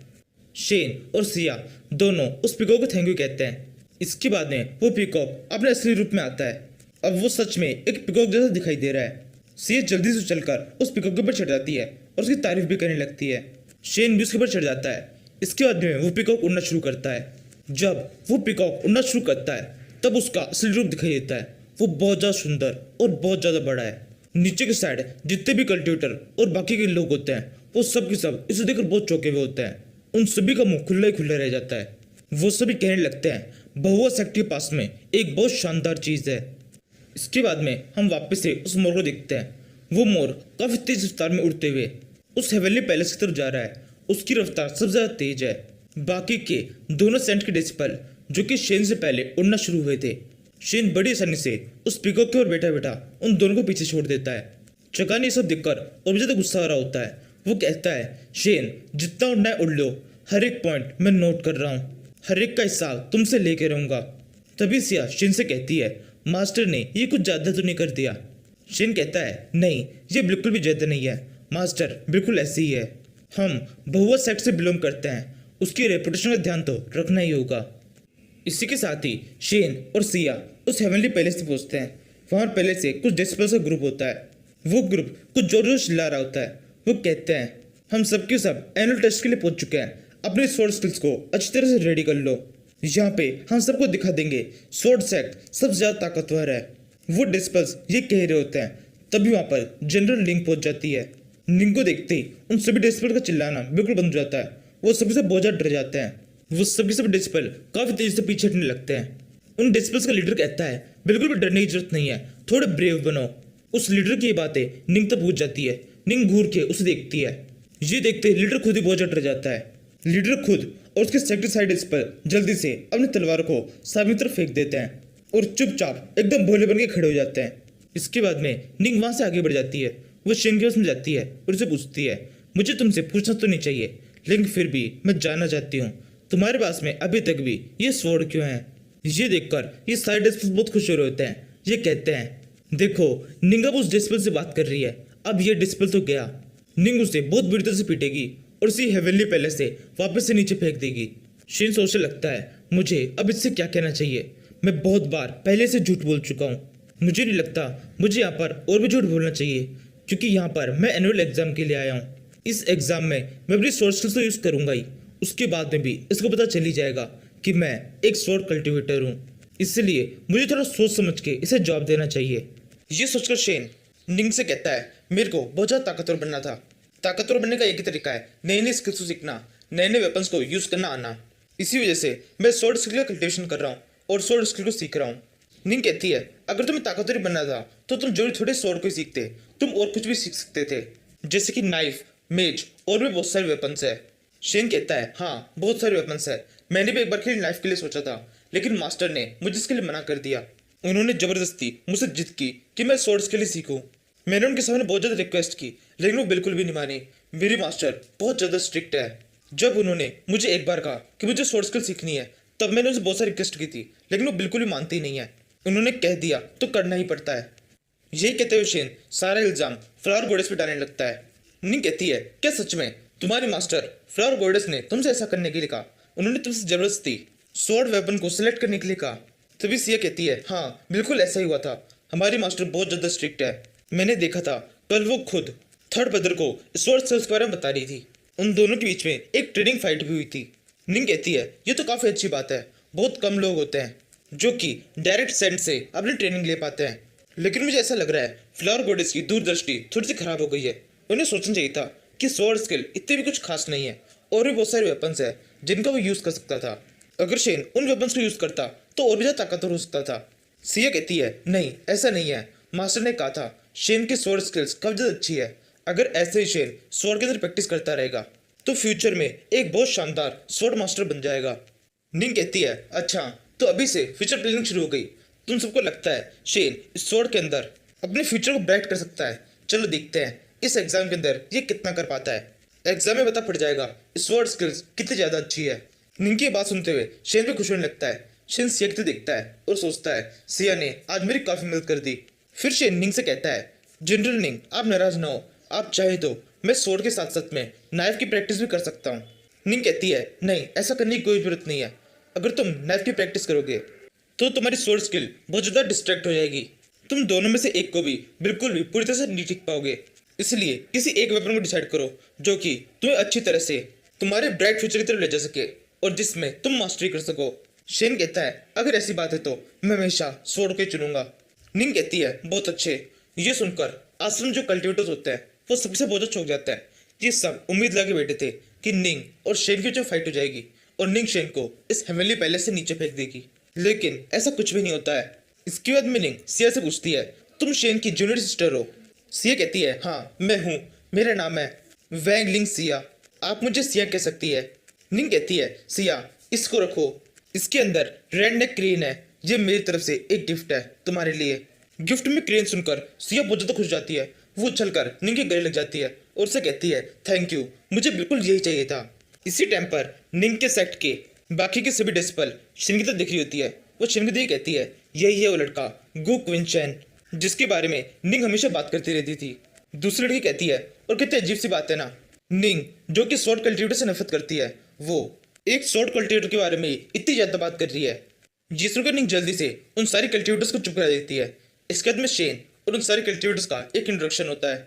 शेन सोचने लगता है जनरल लिंग ने सिया को गिफ्ट दिया है तो मुझे भी इन सभी को गिफ्ट देना चाहिए। ये सोचते हुए शेन कुछ स्क्रोल्स को निकालता है जिनके अंदर बहुआ सेक्ट की 5 एलिमेंट सीक्रेट टेक्निक है। शेन उन सारे स्क्रोल्स को उन लड़कियों के अंदर बांट देता है और उनसे कहता है ये बहुआ सेक्ट की तरफ से आप सभी के लिए गिफ्ट।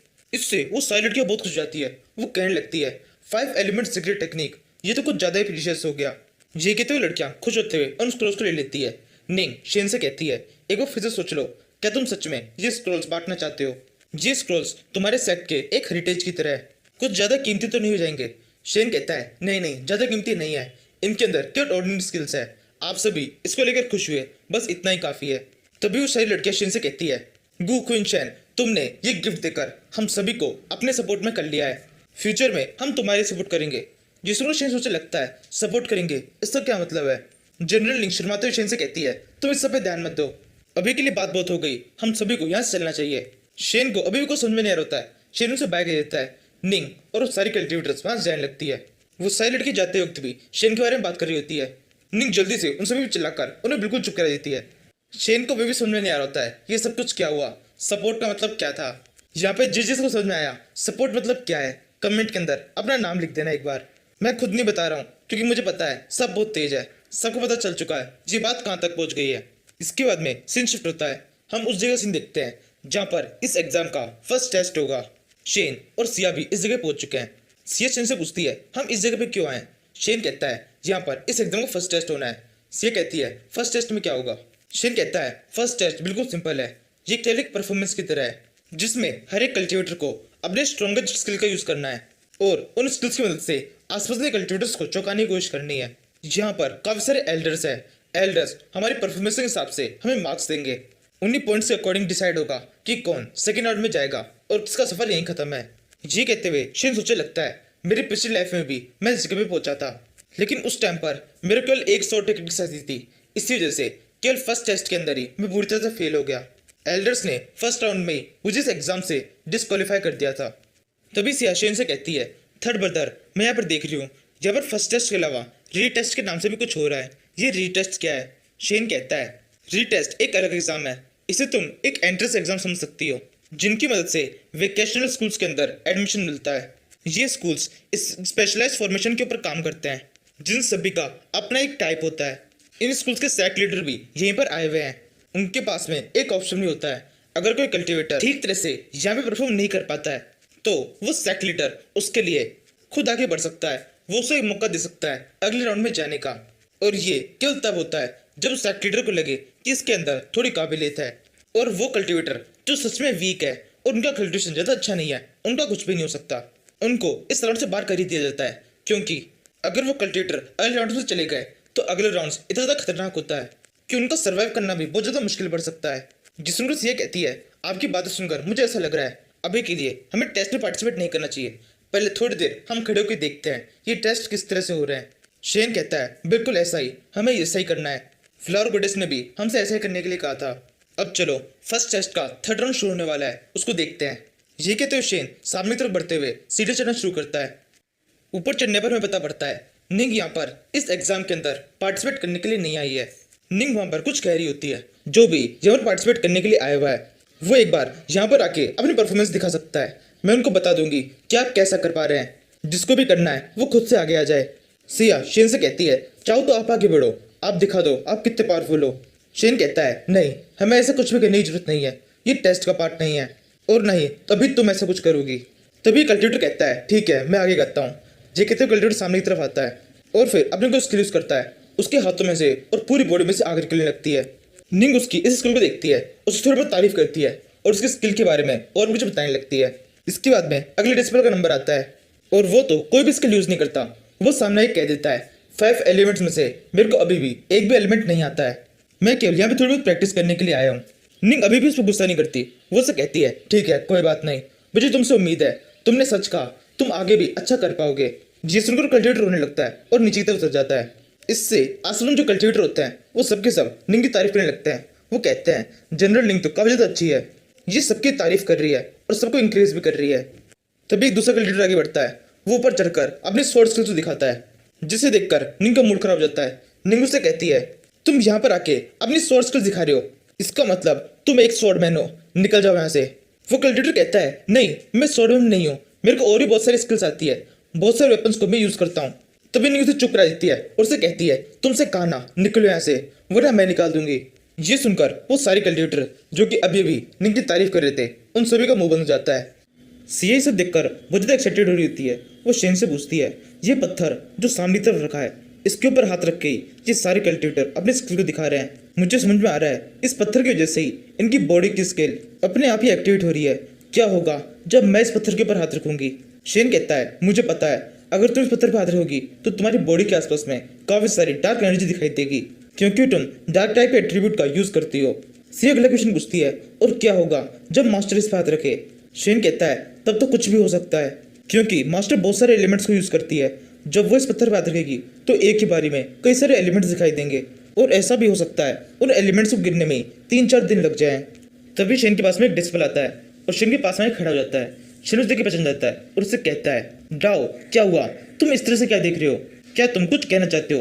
तभी डाओ शेन के सामने घुटने टेक देता है और उसके सामने सर झुकाकर उससे कहने लगता है मैं काफी लंबे टाइम से बहुआ सेक्टर ज्वाइन करना चाहता था, मुझे पता है तुम बहुआ सेक्टर के अंदर एक डिस्पल हो, मैं तुम्हारा डिस्पल बनना चाहता हूँ, प्लीज मुझे अपने डिस्पल के रूप में एक्सेप्ट करो। अगर तुम मुझे अपना डिस्पल बनाओगे तो मैं हमेशा तुम्हारा एहसानमंद रहूंगा। शेन कहता है अगर तुम्हें बहुआ सेक्ट के अंदर ज्वाइन होना है तो तुम्हें उसके लिए फ्लावर गॉडेस से बात करनी होगी। ज्वाइन करने से पहले एक एग्जाम देना होता है, अगर तुम इस एग्जाम के अंदर क्वालिफाइड हो जाते हो तो फ्लावर गॉडेस जरूर से तुम अपना डिस्पल बना लेगी। तुम्हें इसके लिए मेरे सामने सर झुकाने की जरूरत नहीं है। डाओ कहता है नहीं, मेरे को तुम्हारे सामने सर झुकाने की जरूरत है, क्योंकि मैं फ्लावर गॉडेस का डिस्पल नहीं बनना चाहता, मैं तुम्हारा डिस्पल बनना चाहता हूँ। मैंने ऑफर भी तुम्हें दिया है और अब ये रिक्वेस्ट भी मैं तुम्ही से कर रहा हूँ, प्लीज मुझे अपना डिस्पल बना लो। डाउस की ये बात सुनकर आसपास जितने भी कल्टिवेटर होते हैं वो सब के सब डाओ की थोड़ी सी इंसल्ट करने लगते हैं। वो कहते हैं डाओ ये तुम क्या कर रहे हो, ये लड़का शेन उम्र में तुमसे छोटा है, तुम उसके सामने घुटने टेक रहे हो और उसे अपना मास्टर बनाना चाहते हो, ये बहुत ही शर्मनाक है। ये सुनकर दूसरा डिस्पल डाउस को सपोर्ट करते हुए कहता है नहीं ऐसा नहीं है शेन, बहुआ सेक्ट के अंदर एक डिस्पल है, इसका मतलब वो एक ग्रैंड डिस्पल है, इस हिसाब से ये देखा जाए तो इतना भी बुरा नहीं है। तभी शेन डाओ से कहता है डाओ उठ जाओ, मेरे सामने सर झुकाने की जरूरत नहीं है, मैं उम्र में और एक्सपीरियंस में दोनों में तुमसे काफी ज्यादा कम हूँ, इसी वजह से मैं इतना ज्यादा काबिल नहीं हूँ कि तुम्हें अपना डिस्पल बना सकूं। डाउस कहता है नहीं ऐसा बिल्कुल भी नहीं है, तुम बहुत ज्यादा काबिल हो, तुम्हारे अंदर बहुत ज्यादा स्ट्रेंथ है, तुम्हें काफी सारी स्किल्स भी आती है जो कि तुमने साबित कर दी है। बहुआ सेक्ट के अंदर ज्वाइन होके इस सेक्ट में ज्वाइन होना ही बहुत आसान नहीं है। इसी टाइम पर आसपास के कल्टिवेटर को भी समझ में आने लगता है। डाओइस्ट करना क्या चाहता है, उनमें से कहता है बहुआ सेक्ट के अंदर इस टाइम पर बहुत कम डेसिबल है, अगर डाउस्ट बहुआ सेक्ट की किसी डेसिबल का भी डेसिबल बन जाता है तो भी उसे उस सेक्ट के काफी सारे रिसोर्सेज मिल जाएंगे, और इन सबसे बढ़कर ऐसा भी हो सकता है उसे फ्लावर गॉडेस से गाइडेंस भी मिल जाए। ये सुनकर एक दूसरा कल्टिवेटर कहता है हाँ इस हिसाब से तो डाउस्ट बहुत कुछ सही सोच रहा है, मुझे भी ऐसा ही करना चाहिए।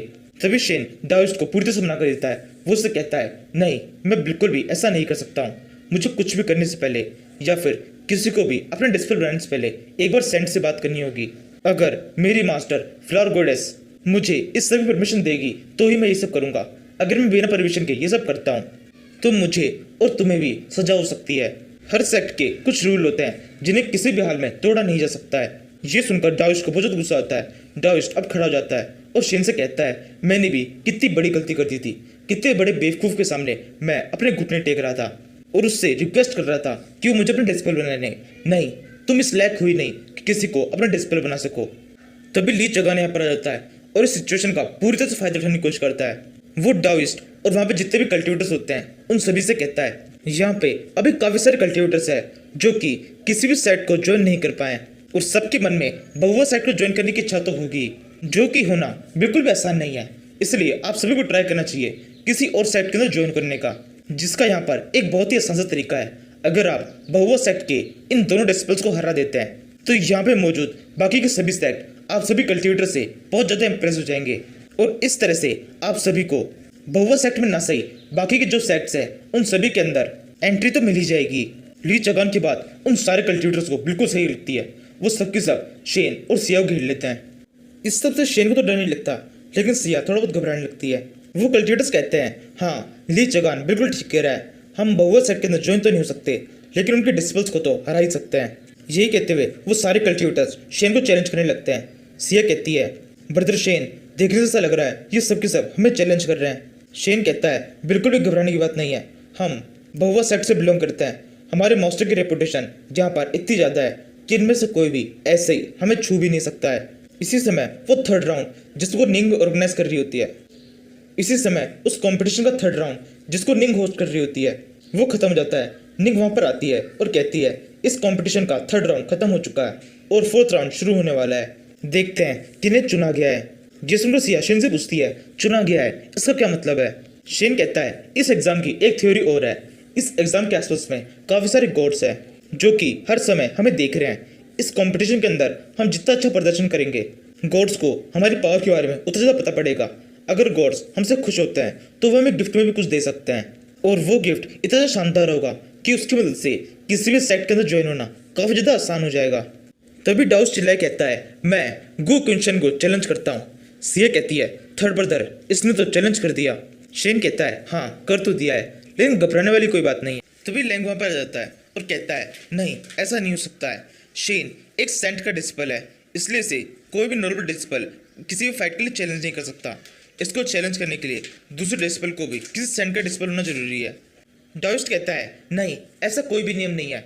ये लड़का शेन यहाँ पर एक कंपटीशन के लिए आया है, इसलिए हम इसे चैलेंज कर सकते हैं। कोई भी इस सब के बीच में नहीं आ सकता। ये सुनते ही ली चुकान बहुत खुश जाता है। वो जल्दी से डाउस्ट के पास में जाता है और उसे कहता है, बहुत अच्छे, मैं तुमसे यही कहलवाना चाहता था। अब तुमने खुद को एक शानदार डिस्पल प्रूफ कर दिया है। मैं तुम्हें एक ऑफर देता हूँ। अब इस फाइट के अंदर तुम हारो या जीतो या फिर कुछ भी हो, इस फाइट के खत्म होने के बाद में मैं तुम्हें अपने सेक्ट के अंदर ज्वाइन करवाऊंगा। क्विंगियन सेक्ट के अंदर तुम्हारा स्वागत है। ये सुनकर वो सारे कल्टिवेटर बहुत चौंक जाते हैं। वो सभी कहने लगते हैं, यानी कि इसका मतलब हम भी इस लड़के शेन को चैलेंज करेंगे तो क्विंगियन सेक्ट के अंदर हमें भी एडमिशन मिल सकता है। क्विंगियन सेक्ट भी एक बहुत शानदार सेक्ट है जिसे एक सेंट चला रहे हैं। इसका मतलब क्विंग युआन सेक्ट और बहुआ सेक्ट दोनों के दोनों एकदम बराबर लेवल पर है, इसलिए हम सभी को शेन को चैलेंज करना चाहिए। यही सब प्लानिंग करने के बाद में वो सारे कल्टिवेटर्स एक साथ शेन को चैलेंज कर देते हैं। शेन इस चैलेंज को न तो एक्सेप्ट करता है और न ही रिजेक्ट करता है। वो कोई भी रिएक्शन नहीं देता। ये देखकर डाउस्ट कहता है, ये तुम क्या कर रहे हो? हमने तुम्हें फाइट का चैलेंज किया है और तुम उसे एक्सेप्ट क्यों नहीं कर रहे? तुम एक सेंट के डिस्पल हो, इसलिए तुम्हें इस चैलेंज को एक्सेप्ट करना ही चाहिए। कितनी शर्मनाक हरकत है ये। एक सेंट के डिस्पल होकर तुम हमारे चैलेंज को एक्सेप्ट करने से डर रहे हो। शेन कहता है, शायद तुम्हें कोई गलतफहमी हो गई है। मैं बिल्कुल भी डर नहीं रहा हूँ। मैं ये सब कर रहा हूँ क्योंकि मेरी मास्टर का ये ऑर्डर था। उन्होंने मुझसे कहा था कि बेकार में किसी से फाइट नहीं करनी है, और साथ ही में उन्होंने मुझसे ये भी कहा था अगर कोई फाइट के लिए चैलेंज भी करता है तो भी वो सब कुछ संभाल लेंगी। शेन की ये एक लाइन सुनते ही वो सारे कल्टिवेटर बहुत ज़्यादा डर जाते हैं। उनमें से कहता है, अगर ऐसी बात है तो ठीक है, हमें से कोई भी तुम्हें चैलेंज नहीं करेगा, क्योंकि हमें से कोई भी फ्लावर गॉडेस को किसी भी तरह से गुस्सा नहीं दिला सकता है। तभी से शेन से कहती है, सच में आपके प्लान काफी ज़्यादा शानदार था। आपने केवल एक लाइन कह के इन सारे क्रिकेटर्स को चुप करा दिया है। अब इनमें से कोई भी आपसे फाइट करने की हिम्मत नहीं करेगा। इसी टाइम पर ली चकान भी ये सब सोच के बहुत ज़्यादा गुस्सा होता है। वो सोचता है इस लड़के ने बहुत ही घटिया प्लान बनाया है। ये खुद को बचाने के लिए अपने सेंट का नाम यूज़ कर रहा है। अपने सेंट का नाम यूज़ लेके इसने सारे चैलेंज को पूरी तरह से अवॉइड कर दिया है। लेकिन मैं भी ऐसे हार नहीं मानूंगा। मैं कोई ना कोई तरीका निकाल लूंगा जिससे मैं इससे गुस्सा दिला सकूं, या फिर इन सारे कल्टिवेटर्स को इतना ज़्यादा भड़का सकूं कि ये सारे नियमों को तोड़कर और अपने अंदर के सारे डर को भुलाकर इसके ऊपर अटैक कर सकें। इसके बाद में चगान अपने अगली चाल चलने लगता है। वो कहता है, मुझे समझ में आ रहा है सेंट ने तुम दोनों से क्यों कहा, क्योंकि उन्हें पता है तुम दोनों बिल्कुल भी फाइट करने के लायक नहीं हो। अगर तुम दोनों हमसे फाइट करते हो तो बहुत बुरी तरह से हार जाओगे, और तुम्हारे साथ में ये छोटी सी बच्ची भी है। अगर फाइट होती है तब तो ये हमारे सामने कुछ सेकंड भी नहीं टिक पाएगी। इसी वजह से सेंट ने तुम्हें फाइट करने से मना किया है। मैंने कहीं से ये भी सुना है सेंट ने इस लड़की को अडॉप्ट कर रखा है। वो इसे अपनी बेटी की तरह मानती है। उन्हें पता है इस लड़की की पावर कितनी है, इसलिए वो किसी को भी इससे फाइट करने नहीं देती हैं। चगान की बात सुनकर निंग उसको शांत करने की कोशिश करती है। उससे कहती है, बिल्कुल चुप रहो, तुम जानते नहीं हो तुम किसके बारे में बात कर रहे हो। इस टाइम पर सिया को बहुत ज़्यादा गुस्सा आ रहा होता है, और असल में जितने भी कल्टिवेटर होते हैं वो सब के सब ली चगान की बातों को सुनकर हंस रहे होते हैं। उनमें से एक कहता है, ली चगान बिल्कुल सही कह रहा है, मैंने भी यही सुना है। इस लड़की सिया को फ्लावर गॉडेस ने अडॉप्ट किया है। कोई भी इस लड़की सिया के ओरिजिन के बारे में नहीं जानता है। हो सकता है इसके पेरेंट्स इस लड़की से नफरत करती हूँ, इसलिए उन्होंने इसको कहीं पे छोड़ दिया। इसी तरह से वो सारे कल्टिवेटर अलग अलग तरह कमेंट करने लगते हैं, जो सुनकर सिया को बहुत ज़्यादा बुरा लगता है। उसका मुंह पूरी तरह से उतर जाता है। तभी शेन सिया के पास में आता है और उसे कहता है, सिया मुझे माफ कर दो, मुझे लगा था यहाँ पे फाइट करना बिल्कुल भी जरूरी नहीं होगा और मैं पूरे समय कोशिश कर रहा था कि किसी भी तरह से फाइट से बच के रहूं, लेकिन अब कोई भी रास्ता नहीं है, मुझे अपनी गलती को सुधारना होगा। इन सभी कल्टिवेटर्स ने ये सब कह के ये प्रूफ कर दिया है यहाँ पर मेरे फाइट ना करने का डिसीजन पूरी तरह से गलत था। फिर शेन जनरल लिंग से कहता है, जनरल लिंग सिया को अपने साथ में ले जाइए और प्लीज थोड़ी देर उसका ध्यान रखिएगा। इसके बाद में शेन थोड़ा दूर उठ जाता है, वो अपनी तलवार निकाल लेता है और फिर वहाँ पर जितने भी कल्टिवेटर्स होते हैं उन सभी से कहता है, तुम सब जो चाहते थे वो अब होने वाला है, मैं तुम सभी से फाइट करने के लिए तैयार हूँ, जिसको भी मुझसे फाइट करनी है वो आगे आ जाए। शेन की बात सुनकर सबसे पहले डायोस्ट आगे आता है और कहता है, ये तुमने बहुत बड़ी गलती कर दी है, अब तुम्हें सबसे पहले मेरे चैलेंज को एक्सेप्ट करना होगा और पहले चैलेंज के अंदर ही तुम बुढ़ते से हार जाओगे। मेरे पास में पावर ऑफ गुइकैंग है। यही कहते हुए डायोस्ट हिस्सा होता है, अचानक से उसके मसल्स बढ़ने लगते हैं। कुछ ही सेकंड्स में डायोस्ट के सारे कपड़े फट जाते हैं, अब वो एक रॉक गोलम जैसे दिखाई दे रहा है।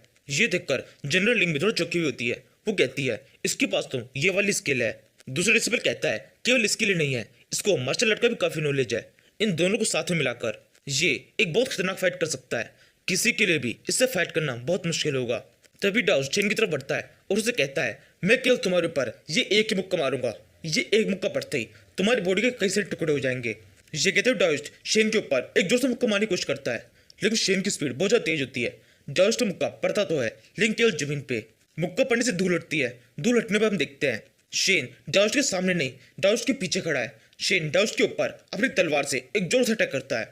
शेन का यह वाला अटैक सीधे डायोस्ट के सिर पे होता है और डायोस्ट उछल के एक दूर जगह गिर जाता है। शेन यहाँ पर भी रुकता नहीं है, शेन बहुत तेज तरह भागता है, डायोस्ट के पास में आता है और उसके ऊपर और भी बहुत सारे अटैक कर देता है। शेन के इतने सारे अटैक होने के बाद में डायोस्ट की हालत बहुत तो खराब हो जाती है। डायोस्ट जमीन पे गिर जाता है और शेन से कहता है, मैं हार मानता हूँ, तुम जीत गए, अब हम इस फाइट को खत्म करते हैं। शेन का गुस्सा अभी भी बिल्कुल भी शांत नहीं होता है। शेन कहता है, तुम हार मान रहे हो, अभी नहीं। ये कहने के बाद शेन वापस से अपनी तलवार से डायोस्ट की बॉडी के ऊपर हर जगह पर अटैक करने लगता है। वो लगातार उसकी बॉडी पर मारता जाता है, डायोस्ट के मुंह से खून निकलने लगता है। शेन डायोस्ट को तब तक मारता है जब उसकी बॉडी का पूरी तरह से चूरा नहीं बन जाता। हड्डियां जो डायोस्ट की बॉडी के अंदर होती है वो पूरी तरह से टूट नहीं जाती। ये देखकर आसपास के कल्टिवेटर बहुत ज्यादा डर जाता है। उनमें से कहता है, डायोस्ट की बॉडी की हड्डियां लगभग पूरी तरह से टूट चुकी है, अब तो बहुत कम उम्मीद है वो पूरी तरह से हील होने के बाद भी कभी भी कल्टिवेशन कर पाएगा। एक दूसरा कल्टिवेटर कहता है, हाँ तुम बिल्कुल ठीक कह रहे हो, इसके पंचेस और इसके अटैक बहुत ज्यादा ब्रूटल है। इसके बाद में फाइनली शेन के वो अटैक रुकते हैं। शेन उठता है और बाकी कल्टिवेटर से देखता है और उनसे कहता है, क्या कोई और है जो कि मुझसे फाइट करना चाहता है। ये सुनकर उन कल्टिवेटरों में से एक आगे की तरफ आता है और कहता है, मैंने तुम्हारी इस फाइट को काफी अच्छी तरह से देखा है, मैं देख पा रहा हूँ तुम एक हैवी स्वॉर्ड का यूज कर रहे हो, इस वजह से तुम्हारे अटैक्स काफी ज्यादा ताकतवर है, लेकिन तुम्हारी स्पीड ये बहुत ज्यादा नहीं है। इसी स्पीड के बिहाफ पर मैं तुम्हें हरा सकता हूँ, मैं तुम्हें फाइट के लिए चैलेंज करता हूँ। ये कहते हुए वो आदमी दो बड़ी बड़ी डैगर्स निकालता है और उनकी मदद से उछल के शेन के ऊपर अटैक कर देता है। वो आदमी जैसे ही शेन के पास में पहुंचता है, शेन उसके ऊपर अपनी तलवार से अटैक करता है। उस आदमी के तलवार लगने से कुछ सेकंड पहले ऐसा लग रहा होता है कि शेन का निशाना बिल्कुल सही लग रहा है, शेन का स्लैश बिल्कुल सही तरह से उस आदमी के पड़ जाएगा। लेकिन एंड टाइम पर वो आदमी कोई स्किल यूज करता है, वो बहुत तेज रफ्तार में भागता है और शेन के पीछे आ जाता है और शेन की उस अटैक को भी बड़े से डॉज कर लेता है। और फिर वो शेन से कहता है, तुम कभी भी मुझे हिट नहीं कर सकते हो। शेन वापस से उसके ऊपर अपनी तलवार से अटैक करता है। वो आदमी इस अटैक को भी बड़ी से डॉज करता है और शेन से कहता है, तुम और तुम्हारी तलवार दोनों की दोनों बहुत ज्यादा स्लो हैं, तुम्हारी पावर मेरे सामने काम नहीं करेगी। शेन अभी भी रुकता नहीं है, शेन फिर से उसके ऊपर अपनी तलवार से अटैक करता है, लेकिन फिर से वो आदमी अपनी स्पीड दिखाता है। शेन का ये तलवार वाला अटैक उस आदमी के नड़क के जो जेल में पड़ के रह जाता है। वो आदमी शेन के पीछे आता है और शेन से कहता है, देखो मैं यहाँ पर हूँ, तुम कहाँ पर अटैक कर रहे हो। यही कहते हुए वो आदमी अपने दोनों डैगर से शेन के ऊपर अटैक कर देता है। टाइम पर आसपास जितने भी कल्टिवेटर होते हैं वो सबके सब बहुत चौके हुए होते हैं। एक कल्टिवेटर को कुछ अलग सा दिखाई दे जाता है, वो चिल्ला के उस दूसरे कल्टिवेटर से कहता है, रुक जाओ, आगे मत बढ़ो। शेन से फाइट कर रहा कल्टिवेटर कहता है, क्यों रुको, जब इस फाइट के अंदर मैं जीतने वाला हूँ, जैसे इस फाइट के अंदर मैं जीत जाऊंगा क्योंकि युआन सेक्ट के अंदर मेरा एडमिशन हो जाएगा। यही कहते हुए वो कल्टिवेटर बात नहीं मानता है और शेन के ऊपर अटैक करने की कोशिश करता है। तभी एकदम से कुछ होता है, वो कल्टिवेटर अपने आप ही जमीन पे गिर जाता है। शेन ने उसके ऊपर कोई अटैक नहीं किया है। वो कल्टिवेटर खुद भी बहुत चौंका होता है। वो कहता है, ये चांस से क्या हुआ, मैं जमीन पे कैसे गिर गया। फिर वो अपने पैरों की तरफ देखता है, पैरों के ऊपर बहुत सारे कट लगे होते हैं, पैरों में से लगातार खून बह रहा होता है। इसके बाद में वो कल्टिवेटर थोड़ा इधर उधर देखता है, उसे सब कुछ समझ में आता है। हम देखते हैं शेन ने वहां पर आसपास में काफी सारे धागे जैसे कुछ लगा रखे हैं। इस स्किल का नाम है थ्रेड ऑफ सोड ओरा। एक कल्टीवेटर शेन की स्किल को देख के कहता है शेन के पास में ये वाली स्किल भी है, इसका नाम थ्रेड ऑफ सोड ओरा है, जो कि कोई भी कल्टीवेटर तभी यूज कर सकता है जब वो किसी एक स्किल के अंदर पूरी से महारत हासिल कर चुका हो। यानी कि इसका मतलब इस लड़के ने एक पूरी फील्ड को अच्छी तरह से सीख लिया है, वो भी इतनी यंग एज में। इसके बाद में शेन वापस से उन सारे कल्टीवेटर्स कहता है और किसी को मुझसे फाइट करनी है या फिर तुम सब के सब अपनी हार को एक्सेप्ट करते हो। शेन की इसी उत्साह देने वाली लाइन को सुनकर एक कल्टीवेटर चिल्ला के कहता है सब के सब एक साथ इस लड़के के ऊपर अटैक करो। ये कहते हुए वो सारे कल्टीवेटर शेन पर अटैक करने के लिए बढ़ते हैं। एक दूसरा कल्टीवेटर कहता है हाँ तुम बिल्कुल सही कह रहे हो, हम अकेले अकेले इसको नहीं हरा सकते लेकिन साथ में इसको हरा सकते हैं। इसे हराने के बाद में फ्लावर गॉडेस हो सकता है हमसे नाराज हो जाए, लेकिन वो जो भी पनिशमेंट देगी वो हम सब के सब साथ में सहन कर लेंगे। यही कहते हुए वो सारे कल्टीवेटर अपने हाथ में अपने वेपन लिए शेन की तरफ भगते हुए आ रहे होते हैं। शेन कहता है बहुत अच्छे, अब मेरा भी काफी सारा टाइम बच जाएगा। ये कहते हुए शेन अपनी तलवार पकड़ता है और फिर से जोर से हवा में करता है। शेन की इस वाले अटैक से शेन की तलवार के अंदर से एक साइक्लोन टाइप की स्लैश वेव निकलती है। ये वाला साइक्लोन काफी ज्यादा बड़ा होता है, शेन का केवल ये एक अटैक ही उन सारे कल्टीवेटर्स को हराने के लिए काफी होता है। जैसे ही शेन का साइक्लोन उन कल्टीवेटर्स से टकराता है वो कल्टीवेटर जोर से हवा में उछल जाते हैं और उनकी बॉडी के ऊपर कई जगहों पे छोटे छोटे कट लग जाते हैं। जनरल लिंग ये देख के कहती है शेन का ये वाला अटैक काफी शानदार था। सिया थोड़ा चौंकते हुए कहती है हाँ बहुत ज्यादा शानदार था। इस जगह पर सिया और निंग के अलावा भी और भी बहुत सारे कल्टीवेटर हैं, जिनमें से एक ये दोनों भी है। इस आगे वाले बंदे का नाम है याओ, ये यागोंग सेक्ट से बिलोंग करता है। शेन के इस अटैक को देखकर ये अपने सही डेसिबल से कहता है इस लड़के का ये वाला अटैक बहुत शानदार था, इसका नाम है सीक्रेट स्वॉर्ड आर्ट। इस लड़के को ये वाला अटैक आता है, यानी कि इसका मतलब इसकी स्वॉर्ड स्किल्स बहुत ज्यादा शानदार है। ये लड़का काफी लंबे टाइम से अपने स्वॉर्ड आर्ट की प्रैक्टिस कर रहा है। तभी शेन आई कहता है बहुआ सेक्ट के किसी भी डेसिबल को या फिर बहुआ सेक्ट को अगर किसी ने भी कुछ भी गलत कहा तो उससे मुझसे फाइट करनी होगी, मैं उसे मार दूंगा। इस बार तुम सभी को मैं जिंदा छोड़ रहा हूँ क्योंकि मुझे लगता है फ्यूचर में तुम सभी की जरूरत पड़ सकती है, लेकिन तुम सबके बीच में एक इंसान है जिसकी यहाँ पर बिल्कुल भी जरूरत नहीं है और उसका मरना सबसे ज्यादा जरूरी है, वो जिसने तुम सभी को उकसाया। ली चगान मेरे सामने आओ, मैं तुम्हें मारूंगा। तभी चगान हंसते हुए सामने की तरफ आता है और शेन से कहता है हम दोनों की दोनों नए जनरेशन के सेंट डेसिबल्स है। आज इस फाइट के बाद में सबको पता चल जाएगा हम दोनों में से कौन ज्यादा बेहतर है। ये कहते हुए चगान अपना स्पीयर बाहर निकाल लेता है। शेन कहता है मैं ये फाइट खुद को तुमसे बेहतर प्रूफ करने के लिए नहीं करने वाला, मैं ये फाइट इसलिए करूंगा क्योंकि तुम्हारा मरना जरूरी है। चगान कहता है कोशिश करके देख लो अगर तुम में इतनी काबिलियत है कि तुम मुझे मार सको। ये कहते हुए चगान बहुत तेज रफ्तार में शेन की तरफ भागते हुए आने लगता है। शेन जल्दी से अपनी तलवार निकालता है, इससे पहले कि शेन कुछ कर पाता चगान का उभाला सीधे शेन के पेट के आर पार हो जाता है। चगान सोचता है बस काम हो गया। तभी एक ट्विस्ट होता है, वो सामने की तरफ असली शेन था ही नहीं, असली शेन चगान के ठीक पीछे होता है। शेन चगान के पीछे की साइड से अपनी तलवार से एक जोर से अटैक कर देता है। इससे चगान की पीठ से बहुत तेज खून मिलने लगता है और चगान के मुंह से भी खून निकलता है। शेन चगान से कहता है ये मेरा पहला अटैक है क्योंकि तुमने सिया की इंसल्ट की थी। इसके बाद में शेन उछलकर चगान से थोड़ा दूर कूद जाता है। चगान शेन से कहता है मैं तुम्हें थोड़ा कम समझ रहा था, अब ये गलती मैं नहीं करूंगा। अब देखते हैं तुम कितने शैडो क्लोन्स बनाते हो मेरे इस अटैक को डॉच करने के लिए। ये कहते हुए चगान अपने सेकंड स्किल यूज करता है, उसकी बॉडी के अंदर से बहुत सारे एयर फ्लोज बाहर निकलने लगते हैं और पूरी तेज रफ्तार में शेन की तरफ बढ़ने लगते हैं। लेकिन इससे शेन बिल्कुल भी घबराता नहीं है। शेन सीधे चगान के पास में जाता है और उसे कहता है इन सभी को डॉच करना बहुत ज्यादा आसान है, इनके लिए मुझे शैडो क्लोन्स बनाने की जरूरत नहीं है, तुम बिल्कुल ही इडियट हो। ये कहते हुए शेन अपनी तलवार का एक और अटैक चगान के ऊपर कर देता है और फिर से कहता है ये मेरा सेकंड अटैक है क्योंकि तुमने बहुआ सेक्ट की इंसल्ट की थी जो कि बिल्कुल भी बर्दाश्त नहीं की जाएगी। शेन के इस सेकंड अटैक के बाद में तो चगान की हालत बहुत ज्यादा खराब हो जाती है, वो बहुत बुरी तरह से हारने लगता है, लेकिन इसके बावजूद भी वो अपनी उम्मीद नहीं छोड़ता। वो फिर से शेन के ऊपर अपने भाले से अटैक करता है। चगान का वो भाला शेन के लगता भी है, लेकिन वो शेन का शैडो क्लोन होता है। शेन फिर से शैडो क्लोन का यूज करके इस अटैक को डॉच कर लेता है और चगान की दूसरी साइड में आ जाता है। ये देखकर सिया निंग से पूछती है ये सब कैसे हो रहा है, थर्ड ब्रदर ये किस स्किल का यूज कर रहे हैं जिसकी मदद से ये एक ही बार में दो जगह पे दिखाई दे रहे हैं और इतनी आसानी से इन अटैक्स को डॉच कर पा रहे हैं। निंग कहती है ये बहुत खतरनाक स्किल है, ज्यादा स्पेशल नहीं है, लेकिन इस स्किल को यूज करते वक्त यूज करने वाला और जिसके ऊपर इस स्किल को यूज किया जा रहा है दोनों के ऊपर बहुत ज्यादा खतरा आ जाता है, क्योंकि इस स्किल को यूज करने के लिए शेन को चगान के बहुत ज्यादा पास में रहना होगा, एक तरह से उसकी शेडो बन के रहना होगा। इस सब में शेन ने अगर कोई एक गलती भी कर दी तो चगान उसका फायदा उठा लेगा। उस सिचुएशन में चगन का एक अटैक शेन के लिए काफी होगा, इसीलिए चगान ने अभी तक हार नहीं मानी है। वो लगातार कोशिश कर रहा है शेन के ऊपर किस तरह से अटैक कर सके। इसी टाइम पर चगान के ऊपर भी बहुत ज्यादा प्रेशर है, क्योंकि शेन हमेशा उसके बहुत ज्यादा पास में है। चगान के ऊपर प्रेशर है कि शेन कभी भी उसके ऊपर एक बहुत खतरनाक अटैक कर सकता है और उसे एक ही झटके में मार सकता है। वैसे अभी तक की फाइट को देखकर बिल्कुल भी ऐसा नहीं लग रहा कि शेन चगान को मारना चाहता है, क्योंकि शेन चगान के ऊपर बहुत खतरनाक अटैक नहीं कर रहा। इसी टाइम पर बाकी सेक्टर कल्टिवेटर कहने लगते हैं ये लड़का शेन काफी ज्यादा खतरनाक है। इस फाइट को देखकर बहुत ज्यादा ऐसा लग रहा है कि बहुआ साइड से पंगा लेना बिल्कुल भी सही नहीं है। इसके बाद में हम देखते हैं चगान एक जगह पर खड़ा हुआ है, वो बुढ़से से हाफ रहा है। उसके सामने शेन है और शेन कई सारे हैं।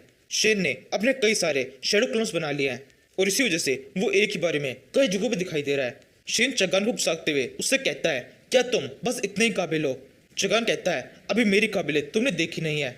मैं मान गया तुम्हारी स्वॉर्ड स्किल काफी ज्यादा शानदार है, लेकिन मेरे पास में भी कुछ सीक्रेट आर्ट्स है जो कि अभी तक मैंने यूज नहीं लिया है, जिनका अब मैं यूज करूंगा। ये कहते हुए चगान एक स्पेशल अटैक करने लगता है। उसकी बॉडी के अंदर से कई सारे फोर्स एरो निकलते हैं और पूरी रफ्तार में शेन के उन सारे क्लोन्स की तरफ बढ़ने लगते हैं। उन क्लोन्स में से एक भी खुद को बचाने की बिल्कुल भी कोशिश नहीं करते। सारे तीन उन क्लोन्स पे लगते हैं और उनकी बॉडी के आर पार हो जाते हैं। ये देखकर चगन जोर जोर से हंसने लगता है और कहता है मैंने कर दिया, मैंने शेन को मार दिया है। तभी एकदम से शेन की आवाज आती है क्या तुम बस इतना ही कर सकते हो। हम देखते हैं शेन सामने की तरफ खड़ा है और शेन के कुछ भी नहीं हुआ है। ये देखकर चगन बहुत डर जाता है, वो जमीन पे गिर जाता है और शेन से कहता है ठीक है अब रुक जाओ, इस फाइट के अंदर तुम जीत चुके हो, इस फाइट को हम यही खत्म करते हैं, रुक जाओ अब। शेन कहता है अब मैं रुक जाऊं। ये कहते हुए शेन चगान के पास में आता है, उसके भाले को उठाता है और उससे कहता है लेकिन अभी तो मैंने शुरू किया है। ये कहते हुए शेन उसी भाले से चगान के ऊपर अटैक कर देता है। चगान जोर जोर से चिल्लाने लगता है। इसी टाइम पर निंग सिया का चेहरा ढक लेती है। चगान जोर से चिल्ला रहा होता है। इसी टाइम पर शेन उस भाले को चगान की बॉडी के अंदर घुसा देता है। भाला बॉडी के आर पार होने के बावजूद भी चगान अभी तक मरा नहीं है। चगान शेन से कहता है तुमने ये बिल्कुल भी सही नहीं किया है, अब मैं तो मरने वाला हूँ लेकिन तुम्हें भी मैं अपने साथ में लेके जाऊंगा। ये कहते हुए चगान एक तिलिस्म निकालता है। ये देखकर निंग कहती है चगान ये तुम क्या कर रहे हो, ये एक साइंटिफिक स्किल है, इसको यहाँ पर इस तरह टेस्ट के अंदर यूज नहीं किया जा सकता, जल्दी से जो तुम कर रहे हो उसे बंद करो। लेकिन चगान बिल्कुल नहीं रुकता। चगान उस तिलिस्मन को अपने हाथ में पकड़ता है और उसे शेन की तरफ फेंकते हुए कहता है मर जाओ। तभी शेन जल्दी से चगान के उस तिलिस्मन को छोड़ने से पहले ही चगान के उस हाथ को पकड़ लेता है, जिस वजह से वो तिलिस्मन हाथ से छूट नहीं पाता और ना ही एक्टिवेट हो पाता है। इससे चगान बहुत ज्यादा डर जाता है। फिर शेन चगान के ऊपर अपनी तलवार से एक जोर से अटैक करता है, लेकिन चगान के अंदर अभी भी बहुत ज्यादा दम है। चगान हंसते हुए शेन से कहता है तुम मुझ पर कितने भी अटैक कर लो, मुझे चाहे तुम जान से मार दो, लेकिन फिर भी तुम्हारा मरना पूर्णतः तय है। मेरा ये फिनिश तिलिस्मन तुम्हें जान से मार देगा। इसी टाइम पर चगान की बॉडी के अंदर से एक फायर टाइप की एनर्जी बाहर निकलने लगती है। शेन इससे बिल्कुल भी घबराता नहीं है। शेन बस सिंपली चगान की उन दोनों उंगलियों को तोड़ देता है, जिसमें उसने उस तिलिस्मन को पकड़ा होता है, जिनके टूटते ही वो एनर्जी निकलना बंद हो जाती है। फिर शेन चगान के उस हाथ को छोड़ देता है। चगान के हाथ में से वो तिलिस्मन छूट जाता है। चगान उस तिलिस्मन को देखता है और सोचने लगता है कुछ हो क्यों नहीं रहा, इस तिलिस्मन के अंदर से फीनिक्स बाहर क्यों नहीं निकल रहा।